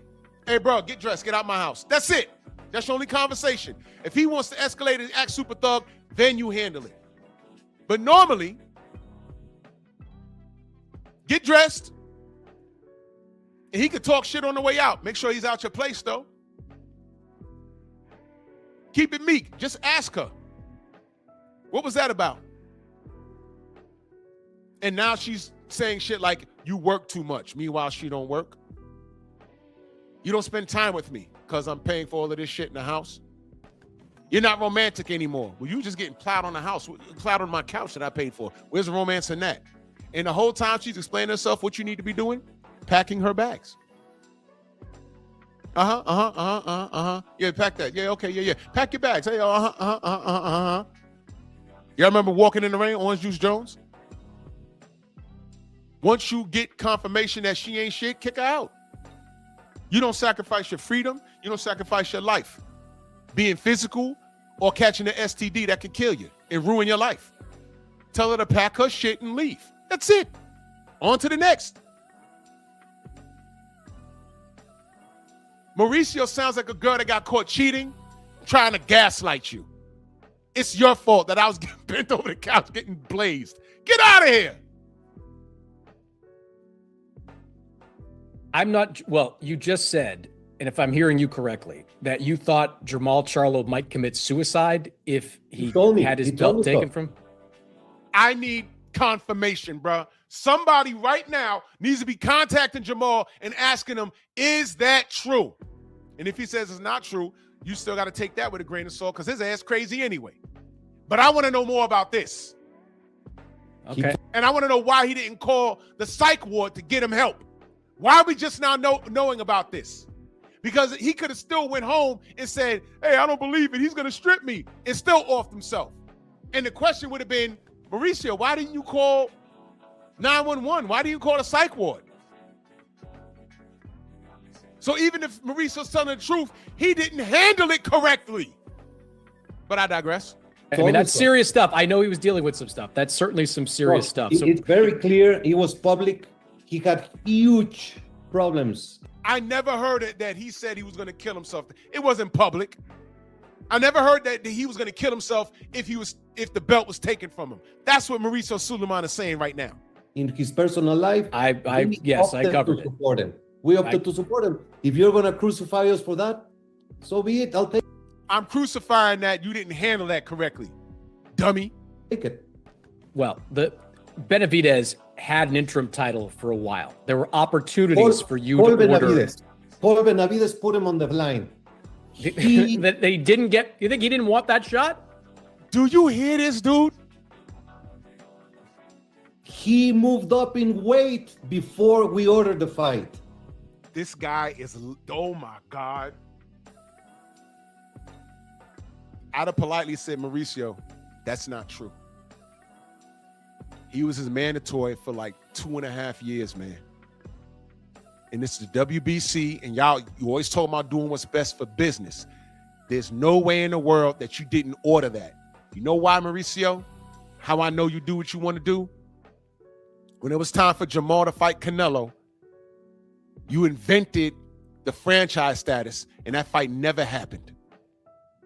And there was no explanation as to why you did that. When it was time for Vasily Lomachenko to fight Devin the Dream Haney, another franchise status was invented.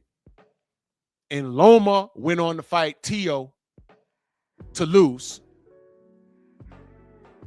And Devin was left holding a bag, ridiculed for being called the email champion, with disregard to the sanctioning body that granted that request and the person that sent the email. And as a sidebar, Mauricio,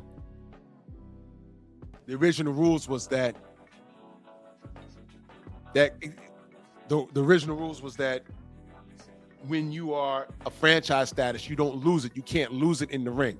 You have it for life. And as soon as Loma lost to Lopez, the rules changed and it became transferable. Can you explain that? And he'd have turned flush red. So you're saying you were about to order the fight. He moved up in weight because he didn't think he was ever going to get that fight. That's why he moved up in weight. Thank you, Chris. Thank you. Mook in that super chat, he says, you without me is like cornflakes without the milk. QJ Jones, yes, yes. Orange juice, yes. Yes. Cornflakes without the milk. My God, all you got to do is let them talk. That's what you think. That's what he says. That's what he says. Who's lying? David or Mauricio? We know he wanted that fight. He was mandatory for like 2.5 years. And then Canelo said all he has to offer on fight night is an additional 20 pounds. Question. Edgar Berlanga was like damn near 200 pounds on fight night. That bout was at 168. He rehydrated to like 198. That's the word. Benavidez went to 175, rehydrated 3 pounds lighter than Berlanga was when he fought Canelo. When Benavidez went up to 175 and fought Vostik, he was 3 pounds lighter than Berlanga at a heavier weight. Canelo, what's up with that?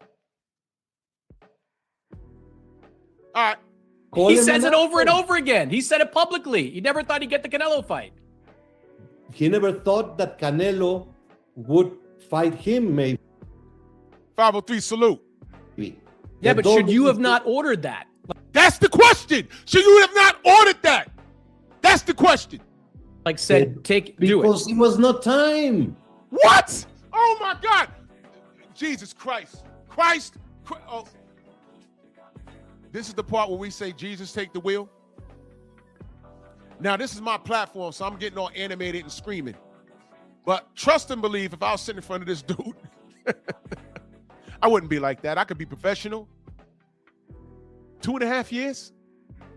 You didn't mandate it, but you invent statuses to move people around, but you couldn't order. And like I said, I want y'all to remember, because a lot of these Johnny-come-latelys, they weren't around when Golovkin was popping. When it was time for Canelo to fight Golovkin, Mauricio said, fight him now. He said, F you, and he gave up the belt. You know how I know he did that? Because when I got on Facebook, they dragged me. And guess what? Justifiably so. How do I defend that? What you got, Drew? What you got? I said nothing. Maybe I have more faith in Canelo's skills than he does. I didn't sit up there and argue with them. He dropped the belt. How do you defend that? I wasn't doing that. I said, nah. I'm not going to start talking business. Oh, well, the fight's not ready and, business-wise and seat sales. I ain't getting all of that. I said, yo, bro, he's supposed to fight him. And it was over with. I said, no. Let everybody else in the chats argue. I wasn't arguing that. I said, yo, bro. Look, he might be scared, bro. Maybe I have more faith in his abilities than he does. That's exactly what I said. I was not about to play myself and start talking like, hey, man, you. No, I was not, bro. I'm not foolish like that. It's black and white. Yo, he's gonna bust Golovkin's ass. Yo, he just vacated the belt. I was like, what?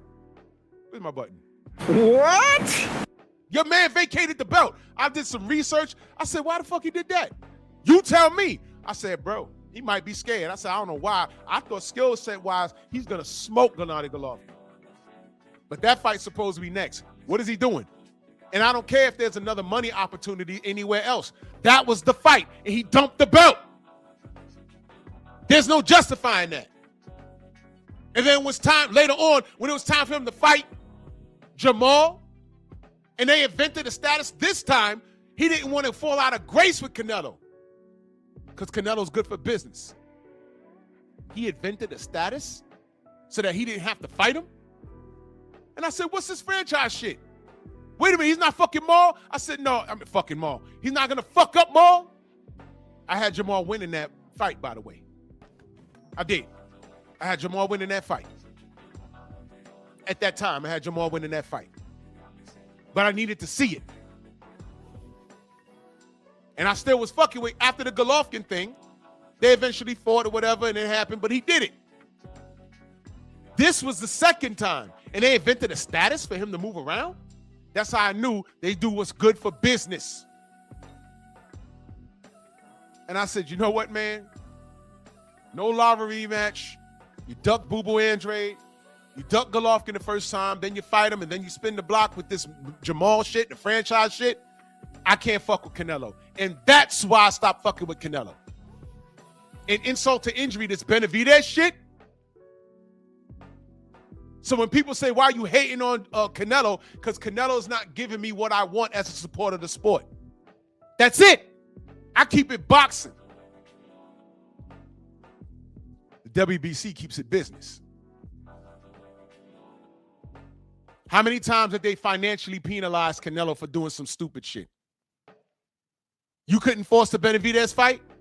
You know why? Because you know what happened when you tried to force a Golovkin fight. And the Jamal Charlo shit, you invented a status so your man could avoid him. Your man. That's not boxing. That's business.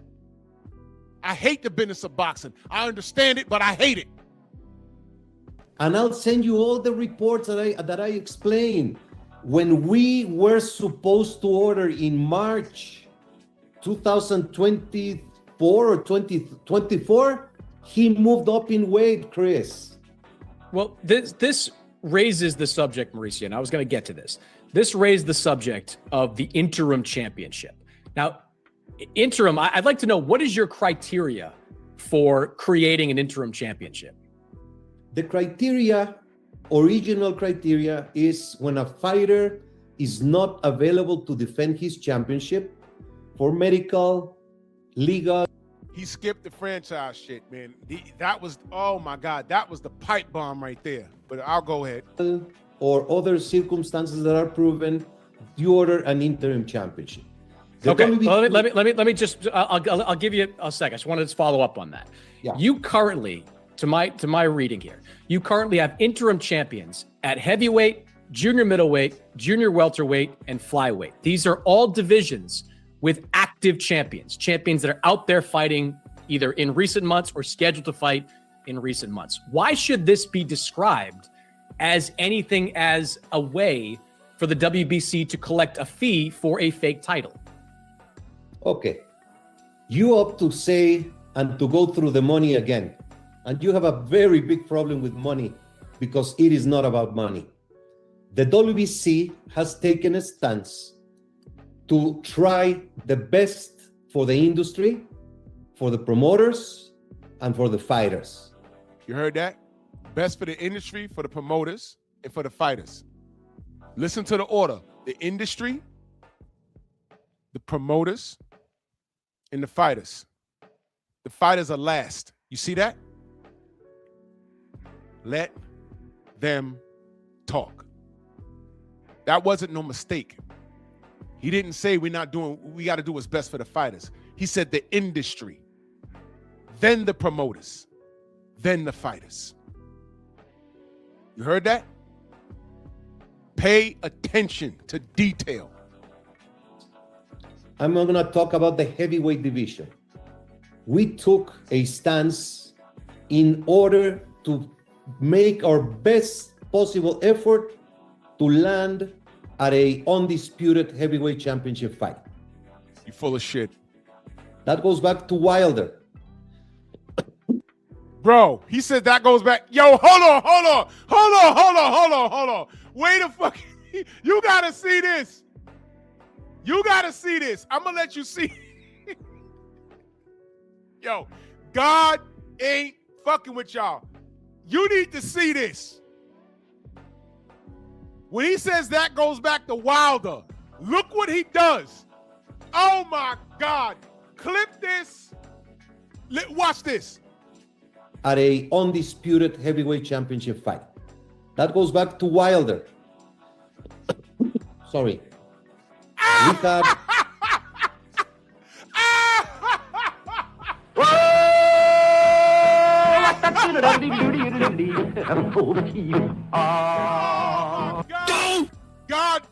God blazed them just now. Look at, bro. You can't write shit like this.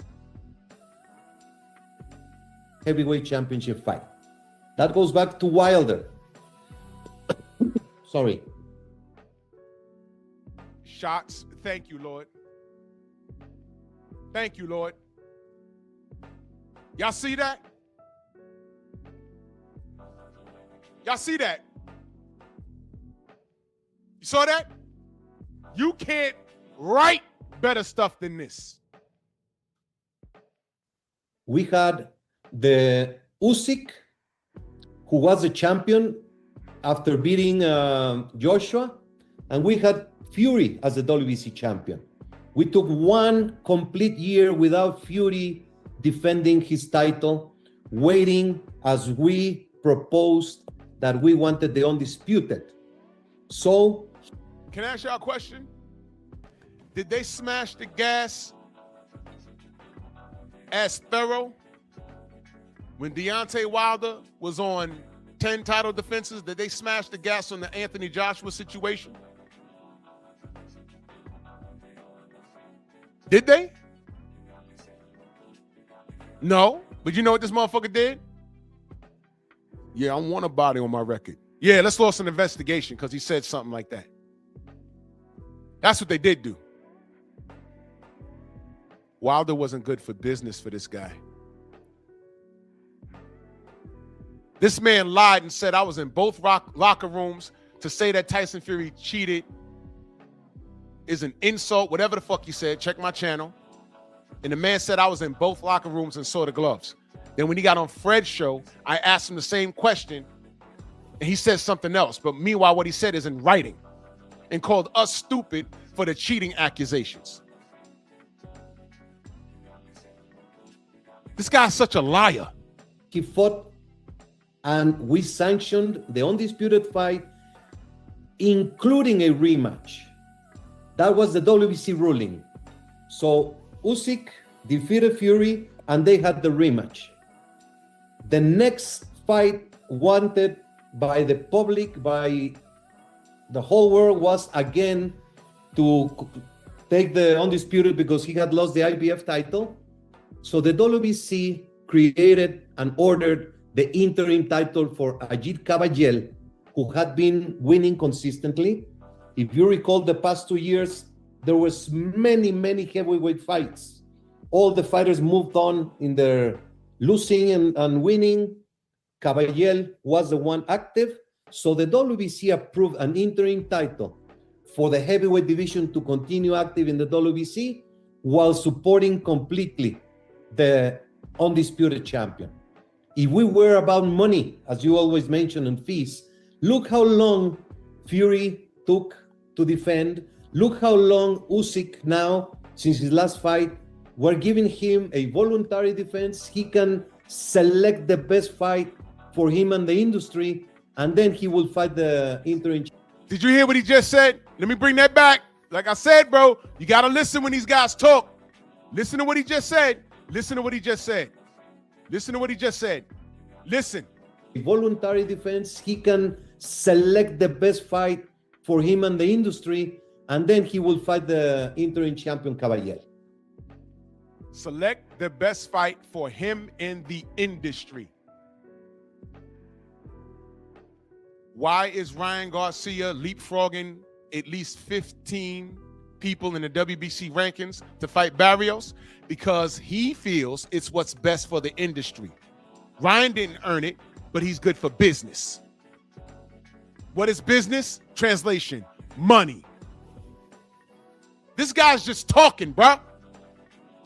Word salad. Word salad. This is why I don't do debates. I see through the bullshit. When we ask, why is Mellow Yellow so popular? And we're talking about rankings and contemporaries. What is the other conversation? Chrome hearts, braided hair, and tattoos. You see what I mean? We're having two different conversations. I'm talking about what's good for the sport. Y'all are talking about this. Man crush. Which is why I say his fans, or equivalent to girls that I grew up with in junior high school, when I used to buy Word Up magazine and Ride On magazine, and I wanted to know what was going on in the hip hop and R&B public, because there was no internet back then. All those girls in the playground wanted from my magazine was the posters of LL Cool J with his shirt off, and New Edition, Ralph Tresvant, Albie Shaw. They just wanted those posters. You know why I gave it to them? I'm gonna tell you why. How the fuck I look walking around with LL Cool J with his shirt off, it hung up in my goddamn bedroom. What are you, a homo? I ain't like them. I was fans, but I ain't like them like that. Take the goddamn poster. What am I going to do with it? Take it. Take it. I don't care. I'm reading what's going on in the industry. I don't care about this dude with his shirt off. I don't care about Al B. Short's unibrow. Take it. I'm reading here. Take it. I'm talking about fighting the best. You talking about chrome hearts and tattoos.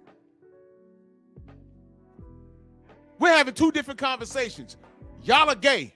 I'm not. Ego's 4-page love letter about why he likes Tank Davis. You read it yourself. I couldn't believe that he wrote that and actually made a video on it and put it in writing. I'm reading it like, oh my God, he really did that? But what's the title of my show this morning? Just Let Them Talk. Just like K-Ho. He said the quiet part out loud. I literally hope that Devin doesn't get any opportunities. I forget his exact words, but that's what he said.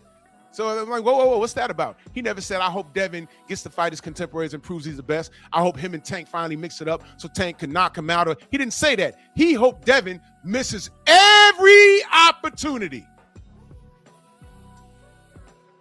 And then when we say, man, we pulling your black card.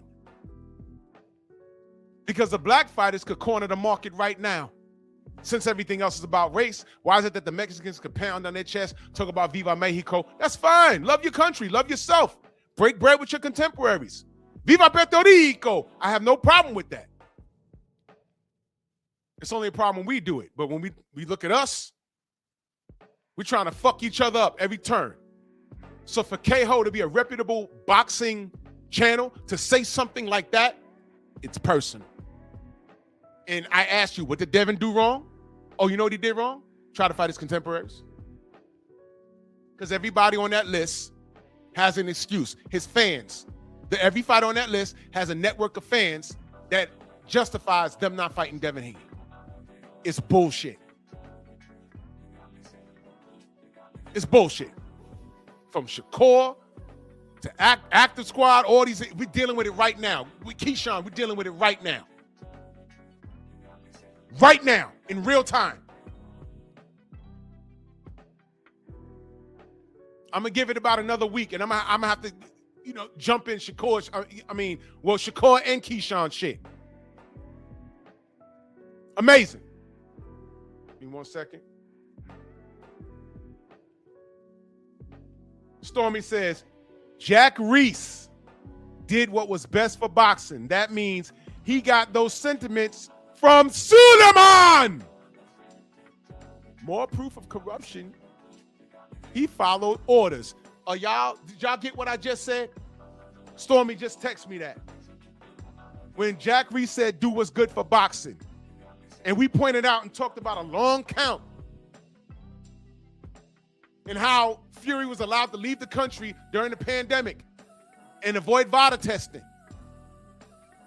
And padding removed from gloves. And Jack Reese says, I did what was good, what was best for boxing. Under the banner of the WBC. Is it making sense now? And we said, yo, listen, man. Deontay wasn't only fighting against an opponent, a cheating opponent in the ring, but that opponent had the machine behind him. What's the machine? Daniel Kennedy, MTK Global. The WBC. What's good for business? Courtesy was extended to Usyk, extended to Fury, not to Deontay. All we said was, hey man, go check those gloves. I told this motherfucker, I said, do you know where the gloves are? He said, no. I said, in Sugar Hill's house. Because Sugar Hill told Fred, yeah, they have the gloves from the second Fury fight is in my house. So I asked this motherfucker, I said, where the gloves at? I don't know. I said, I know where they are. He said, where? I said, in Sugar Hill's house. Go have a look at it. Y'all were watching. I have it on my video. I have the show. I have it saved in my channel. Did he do it? No. Franchon Cruz discerned. Was she extended any courtesy? We say, hey, man, was Alejandro her man ass? Was she drug tested? Drew bully her because she gay. No. We know she gay. She lets us know it. That's her girlfriend right there. All we asked was she drug tested? Yes or no? Drew don't like her because she gay. No. Answer the question. And what happened? The drugs test came back with adverse findings. Oh, there's a problem right there. She was trying to grow a penis. Get your hand off my penis! And she popped dirty. Took this man a month to get Franchon Cruz to turn back her belt. Hey, man, don't go down to Dubai and talk to Daniel Kinahan. That guy's a cartel leader. What did he tell us? I don't care. I judge Kinahan based off what he do for boxing moving forward. I'm not Interpol. I'm not the police. Literally a week later, $5 million bounty on his head. I think I made a mistake. When does it end with this guy? It doesn't. Watch this, y'all. Stop me when I'm lying. I know I got a lot of haters watching me. Somebody's gonna probably fair use and review what I have to say. Oh, Drew screaming again. You always focus on my demeanor. Men talk with bass in their voice. Men raise their voice when they're talking. We might get a little belligerent with one another. They don't have to get physical, but I'm making a point right here. But never mind the production, prove me when I'm wrong. You might not like how I scream and holler and yell. It's my goddamn show. I do what I want to do. But focus on the topic. I say it all the time. Stop me when I'm lying. Mook, you stupid. He said clitoris the size of my forearm. Exactly, no smoke. Like females, they focus on the tone and not the message. This guy's a liar, bro. So I can give you an explanation of every single interim Hold on. championship. All right, okay. Ajit Kabayel just fought in January. Alexander Usyk right now does not have a fight scheduled. Why is Kabayel not being ordered to fight Usyk right now? The ruling at the convention, Usyk requested a voluntary title defense, which was granted, and Kabayel had the title defense. He can do another fight if he likes, or just wait until Usyk fights, and then we order the mandatory fight. But that would be almost 2 years after Kabayel originally won this title. Usyk. Do you hear that? Do you hear that? And you see, y'all accept it because this is just how it's always been. If you're born into slavery, and from the time you're born to by the time you're 15, it's normalized getting whooped by the white man. It's normalized watching your mama getting raped by the master. And you wonder why all your siblings are light-skinned and they get to stay in the house while you're out in the barn. But it's normalized. You've been conditioned, but you don't know that that's wrong. 2 years? Yo, man, Ajit Kabayel can F around and fight Justin Hooney that was serving a truck. Fabio Wardley. And if Wardley doesn't pull the hat trick and knock him out, I think Wardley was losing on the cards. Ajit could have a bad night or just run into somebody, one of those Europeans that just got his number, and boom, he loses. And Ajit is not a big enough name over here for us to even care. We were like, man, Kabayel could do this. We're like, yo, didn't he just lose to Snitchel Maki? That's a nobody. Like, huh? But we know the truth. 2 years? That's a damn good fight. Kabayel versus Usyk. Make it now. Make it now. But once again, they're doing what's best for business. Mannix hit him with the truth. And you see, TKO, you ain't gonna have to worry about that. If you in line, you're getting the fight. If you're in line, you're getting the fight. But this motherfucker's talking about doing what's good for business. And this is what we've been saying the whole time. What's good for business is not good for the sport, because business means lining their pockets with money. Oh, I'll give you an interim title. Oh, the guy that holds the belt can do what they want to do for one fight and then spin the block and fight the mandatory. That's good for them. That's not good for us. But if you came up in this era, you think this is normalized. And I'm telling you it's not. I had Prez on the panel the other week, and I asked him, what do you want Melo Yoda to do if he goes to 140? He says, get as much money as he can. That was his response. And I said, what? I want him to make as much money as he can.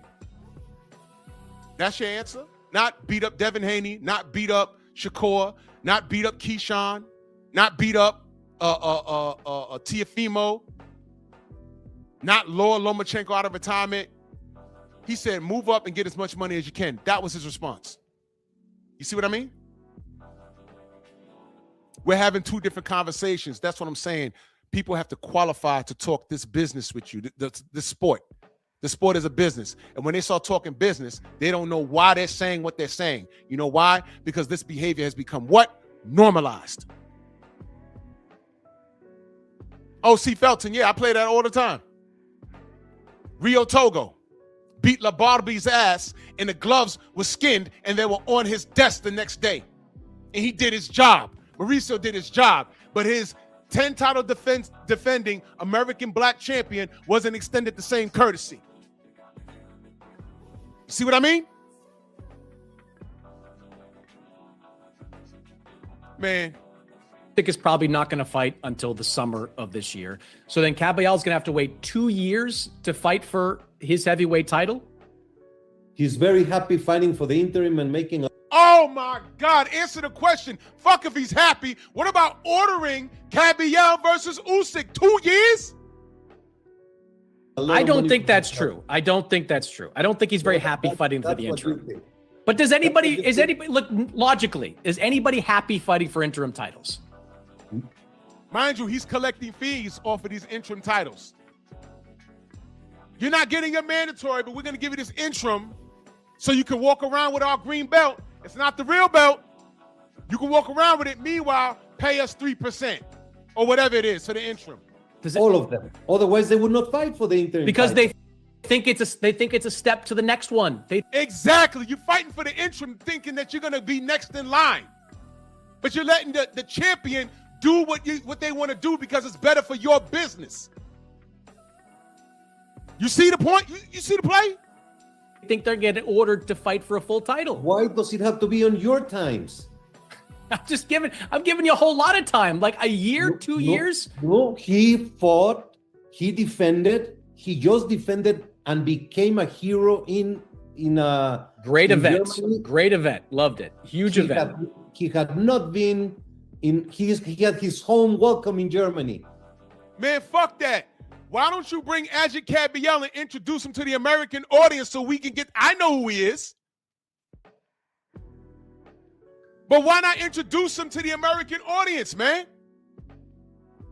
You brought him to Germany, had a good turnout, but you know what? What are the fees on an interim title? You see what I mean? This guy's collecting money off of these. What happened to the silver title? Y'all remember that? Y'all remember that Asian dude that was at Bridgerweight with the pot belly? I did a whole live on that. I said, this is Bridgerweight? They want Deontay to go to Bridgerweight and knock this dude out in 18 seconds? That's what y'all want? Deontay go to Bridgerweight, knocks this dude out. Oh, well, who was that? Of course Deontay's going to beat him. There's something called cruiserweight.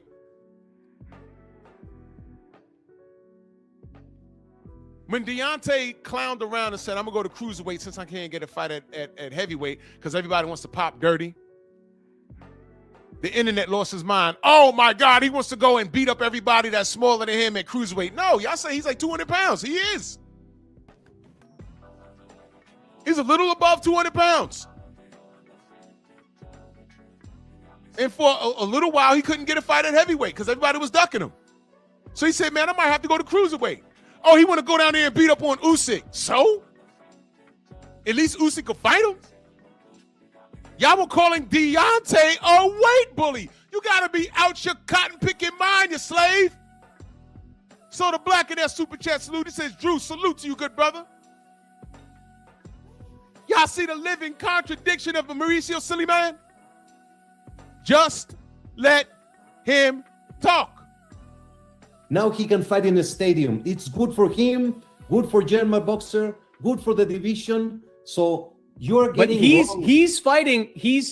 If you ask Caballel, and I think they asked him after the fight who he wanted next, he wants to fight Usyk next. Usyk already had another fight. He had the Danny Dubois fight that he won by knockout in 2025. He had one fight that year that was not a WBC ordered fight. Why? I wonder if Usyk had to pay a fee on that. Wow. Does he get another one? Why does he get another voluntary when he has no opponent? He just fought Fury. And after he knocked out Dubois, did he not call out Fury again? Did he say Caballel at the? Because they put the mic in him. He said, "Do you want Fury?" Did he not call out AJ again or some shit? And then as of late, he said he wanted Deontay. Now that's great for business, and I want that for my brother. But Adrian Caballel should be next up. That was 2 years ago. Fury, Dubois. If you were consistent with our side of making money and sanction fees. Did you hear that? Did you hear what he just said? We would be ordering all these fights all the time. We are with the promoters, with the industry, with the networks, with the fighters. Did you hear the order, y'all? He did it again. He did it again. Let's hear him say it again. Listen. We are with the promoters, with the industry, with the networks, with the fighters. Fighters last. Now he added the networks in it. Did you hear that?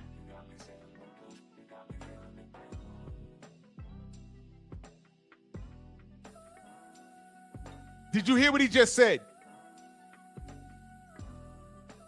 The promoters, the industry, the promoters, the networks, the fighters. Let me write that down. 1, the industry. 2, the promoters. 3, the networks. 4, the fighters.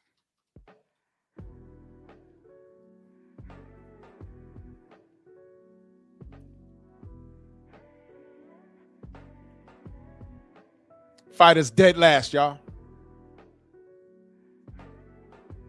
Fighters dead last. Dead last. The industry, money. Promoters, money shared amongst the sanctioning bodies. 3, the networks, what's good for business, because the networks are the ones that are paying. And mind you,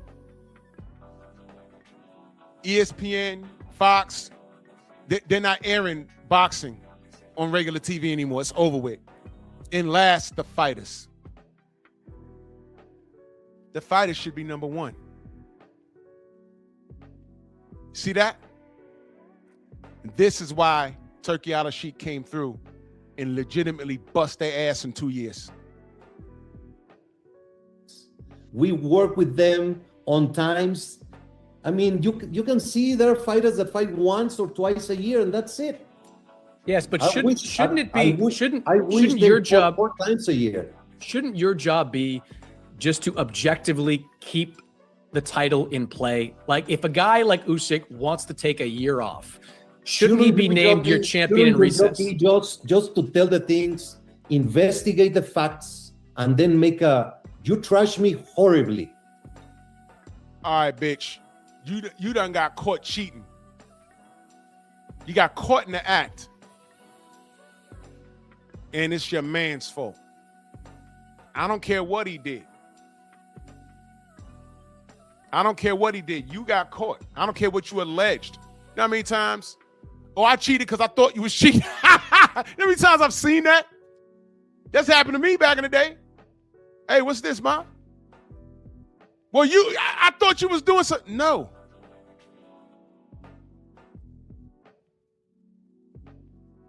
I literally, just a sidebar, I literally was dating a young lady way back in the 90s.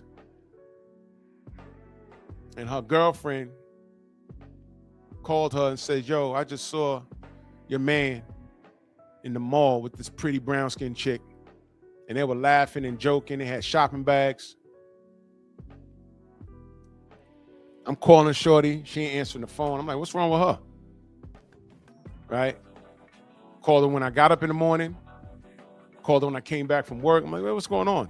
Finally, her mama answered the phone. She says, look, you need to stop calling here, okay? Stop stalking my daughter. I said, whoa, Miss So-and-so, what's that? I call every morning, like I've been doing. And then I call when I come home from work. It's not stalking. I'm just, I've spoken to her in 4 days.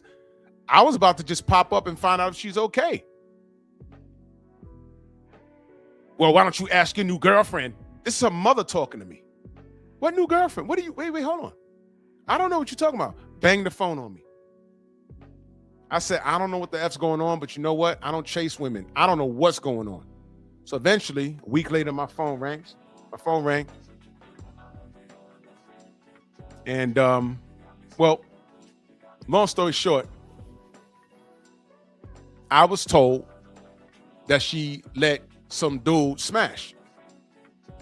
I'm like, oh, okay, well, I guess that's over with. I was hoping to see if she was all right. I ain't heard from her in about a week. I guess she's okay. I guess she probably met old boy and he put the beats on it. Not my business. I said, all right, well, I guess we ain't speaking no more. Well, a week after that, she calls me. Hello. I'm like, hey, what up? And she quiet. I'm like, well, what's going on? Well, we got to talk. Okay, I've been here the whole time. I've been trying to call you. Your mother said I was stalking you. I said, I just want to know if she's okay. You haven't heard from her. I called you in the morning and I called you after work and, you just stopped. You pretty much, I don't know what happened. You good? Look, I'm good. I just want to know why'd you do it? What do you mean? Well, her friend called her and said, oh, you was at the mall. How you enjoyed being at the mall, spending money with that bitch or some bitch you was with? Oh, bitch. I said, the mall? The mall? Yeah, you buying her shit and what? I'm at the mall with who? Buying who what? And this is before the social media with the cell phones and all this shit. This is the 90s, y'all. And I said, oh. You mean 2 weeks ago? I was in the mall. A lot of shopping bags. I said, okay. How the girl look? She short, she brown skin, had long hair. Oh, that's my sister, you idiot. Dummy. Short, cute, brown skin. My sister, you dumbass. Who told you that? Your gossiping ass friend.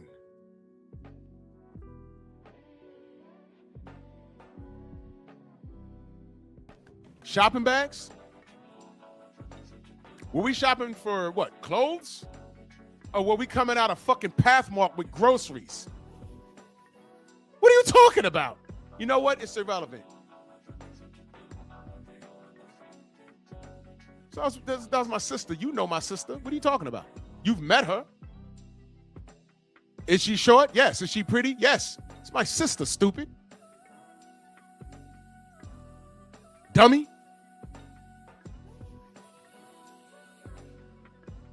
Oh, well, I only did what I did because I thought you was. I said, well, you never called me. I said, well, I called you the next day as I normally did, and you just stopped answering the phone. And then after day number 4, your mom answered the phone with an attitude and got on me. Oh, because I told her you cheated. Did I cheat? Well, no. Now that I know, I said, well, that's a shame. Question, did you F so-and-so? Because it turns out I knew homie. Well, we weren't cool, but he had no obligation or no loyalty to me. I knew who he was, and there was never any beef. He's just doing him. I ain't mad at him for what? For what? He was minding his business, and you pressed him. Nah, Pathmark ain't around no more.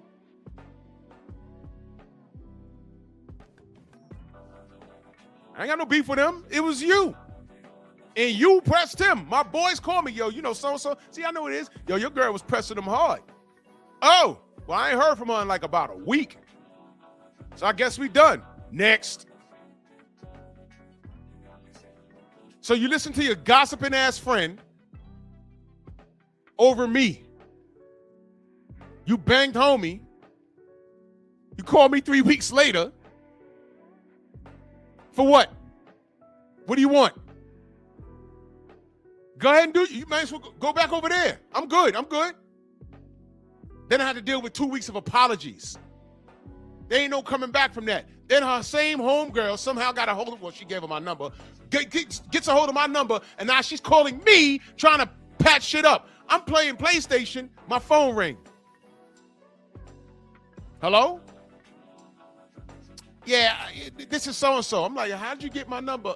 You know, all right, I know how you got my number. What do you want? Because this is your fault. I'm saying I didn't know. All right, well, okay, well, now you know.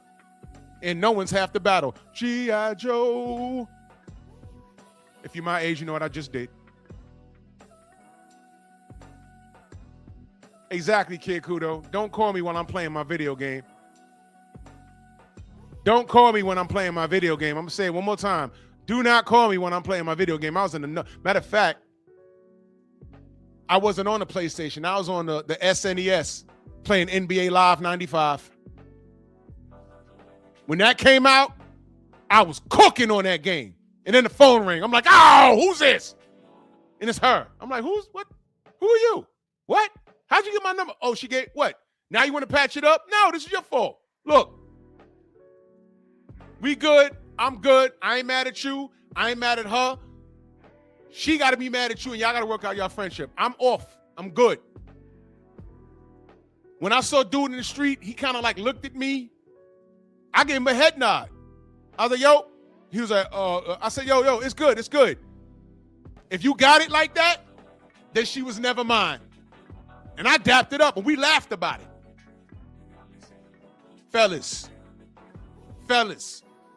I just gave you game. If she left you, she was never yours. We dapped it up, and he told me his side. Yo, I was bugging. I mean, you know, I was minding my business, and she was like extra. I just asked him, you still fucking? He said, no. It was one-time thing. It wasn't even that good. I could tell she didn't want to do nothing, but she gave it. And I was like, yo, what happened to you? But, you know, she said, I don't want to talk about him. I want to talk about him. So, you know, I said, yo, bro, whatever, man. Do it again. I don't care. Y'all want to know what's crazy? Y'all want to know what's crazy? By that summer, her friend that put that out, you know, I bust her guts, right?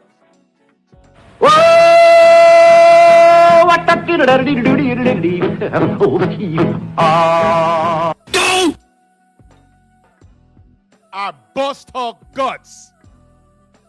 That's what that was all about. You know not to tell, I ain't gonna say her name. I said, that's not for me to tell. But I'm free to do what I want. That's your friend.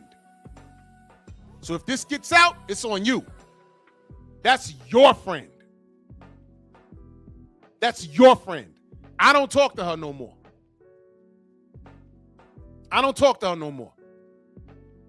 She left me based off of something you told her And now we in the staircase. I didn't even take her to a hotel, bro. It was the staircase, bro. I ain't taking her to the crib. I ain't taking her to the hotel. We went into the staircase. You know, you're in the staircase and you got to be quiet because you hear someone going out to the elevator. You're like, shh, wait, shut up, shut up, shut up. Shut up, shut up. Don't say nothing. All right, they're going. Oh, wait, someone come out. I heard the door. Hold the door. Wait. Shh, be quiet. Okay, they're going. Oh, wait, someone coming. Come on, shh. Quiet. You heard that? Wait. Chill. Go slow. Okay, they're going.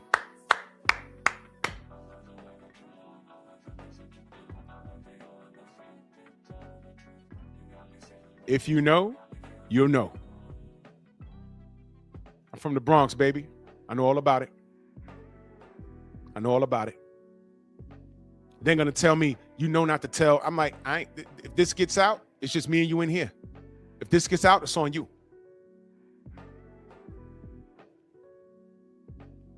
You got to live with that.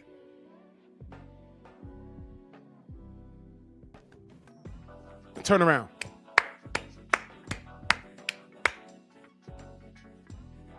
Literally 4 months after she started all of this shit. I didn't hate her. I'm like, all right, man, look. Then you call me up and try and patch it up. I'm like, yeah, man, look, I ain't got nothing to do with that. You was misinformed. And you know what? I just told her that she wasn't misinformed. 2 things. She was jealous of her friend dealing with me. She was jealous of her friend. And she basically wanted me. Not so much because I was the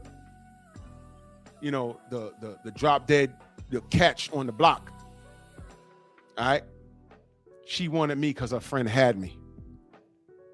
Go to Pep Talk and look up my show when I did Are Women Really Frenemies? She only wanted me because her friend had me. Mission accomplished. I said, I don't talk to your friend no more. You do. You probably gonna see her today. Go home and take a shower though.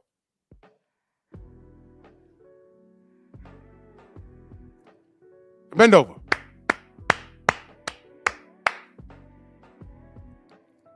Four or 5 times in the staircase. She ain't coming to the crib. We ain't go to the short stay. And that's it. Now listen, I'm way past my time. And we got about another 20 minutes of this. Do y'all want me to finish this off tomorrow? And what I was going to do tomorrow, I'll just move it to Monday. You know what? Let's do a part 2 to this tomorrow. Yeah, I'm going to head over to 78 because I still got a lot left on this. We'll finish it tomorrow. The general's on. Okay, so we'll do part 2. Just let them talk part 2. We'll do this tomorrow. And I'll move my my live that was scheduled for tomorrow. I'll move it over to Monday. But Simeon Saturday, I have a case study for Simeon Saturday. It's gonna be real special. I'm gonna upload it so y'all see it. And if you if you know my content, you know what I'm gonna do on Saturday. But I want some unfamiliars to pop up on me on Saturday because it's gonna be a case study, and I'm gonna show y'all what I'm talking about. But salute to y'all, man, and thank you, Shawa. I have uploaded. Wait, I didn't even do it. Okay, I've uploaded what you sent me. I'm uploading it right now into my StreamYard. This right here. We're gonna review that. We're gonna do that tomorrow. So part 2 will be tomorrow. Thank y'all for rocking with the boy. You know what I mean? I might do Pep Talk tonight. Salute to Stormy because he's the one that hit me up and said, bro, you got to see this shit. And I listened to it and I said, yo, this is the illest pipe bomb ever. So we'll do part 2 to this tomorrow. And General's on. Let's head over there. Salute to everybody in the Venmo, the Zelle, the Cash App, the Super Chats. We love a sport that don't love us. Feel me? And Time reveals all truth, and he's spilling it. So I'll see y'all tomorrow, man. Bronx on deck.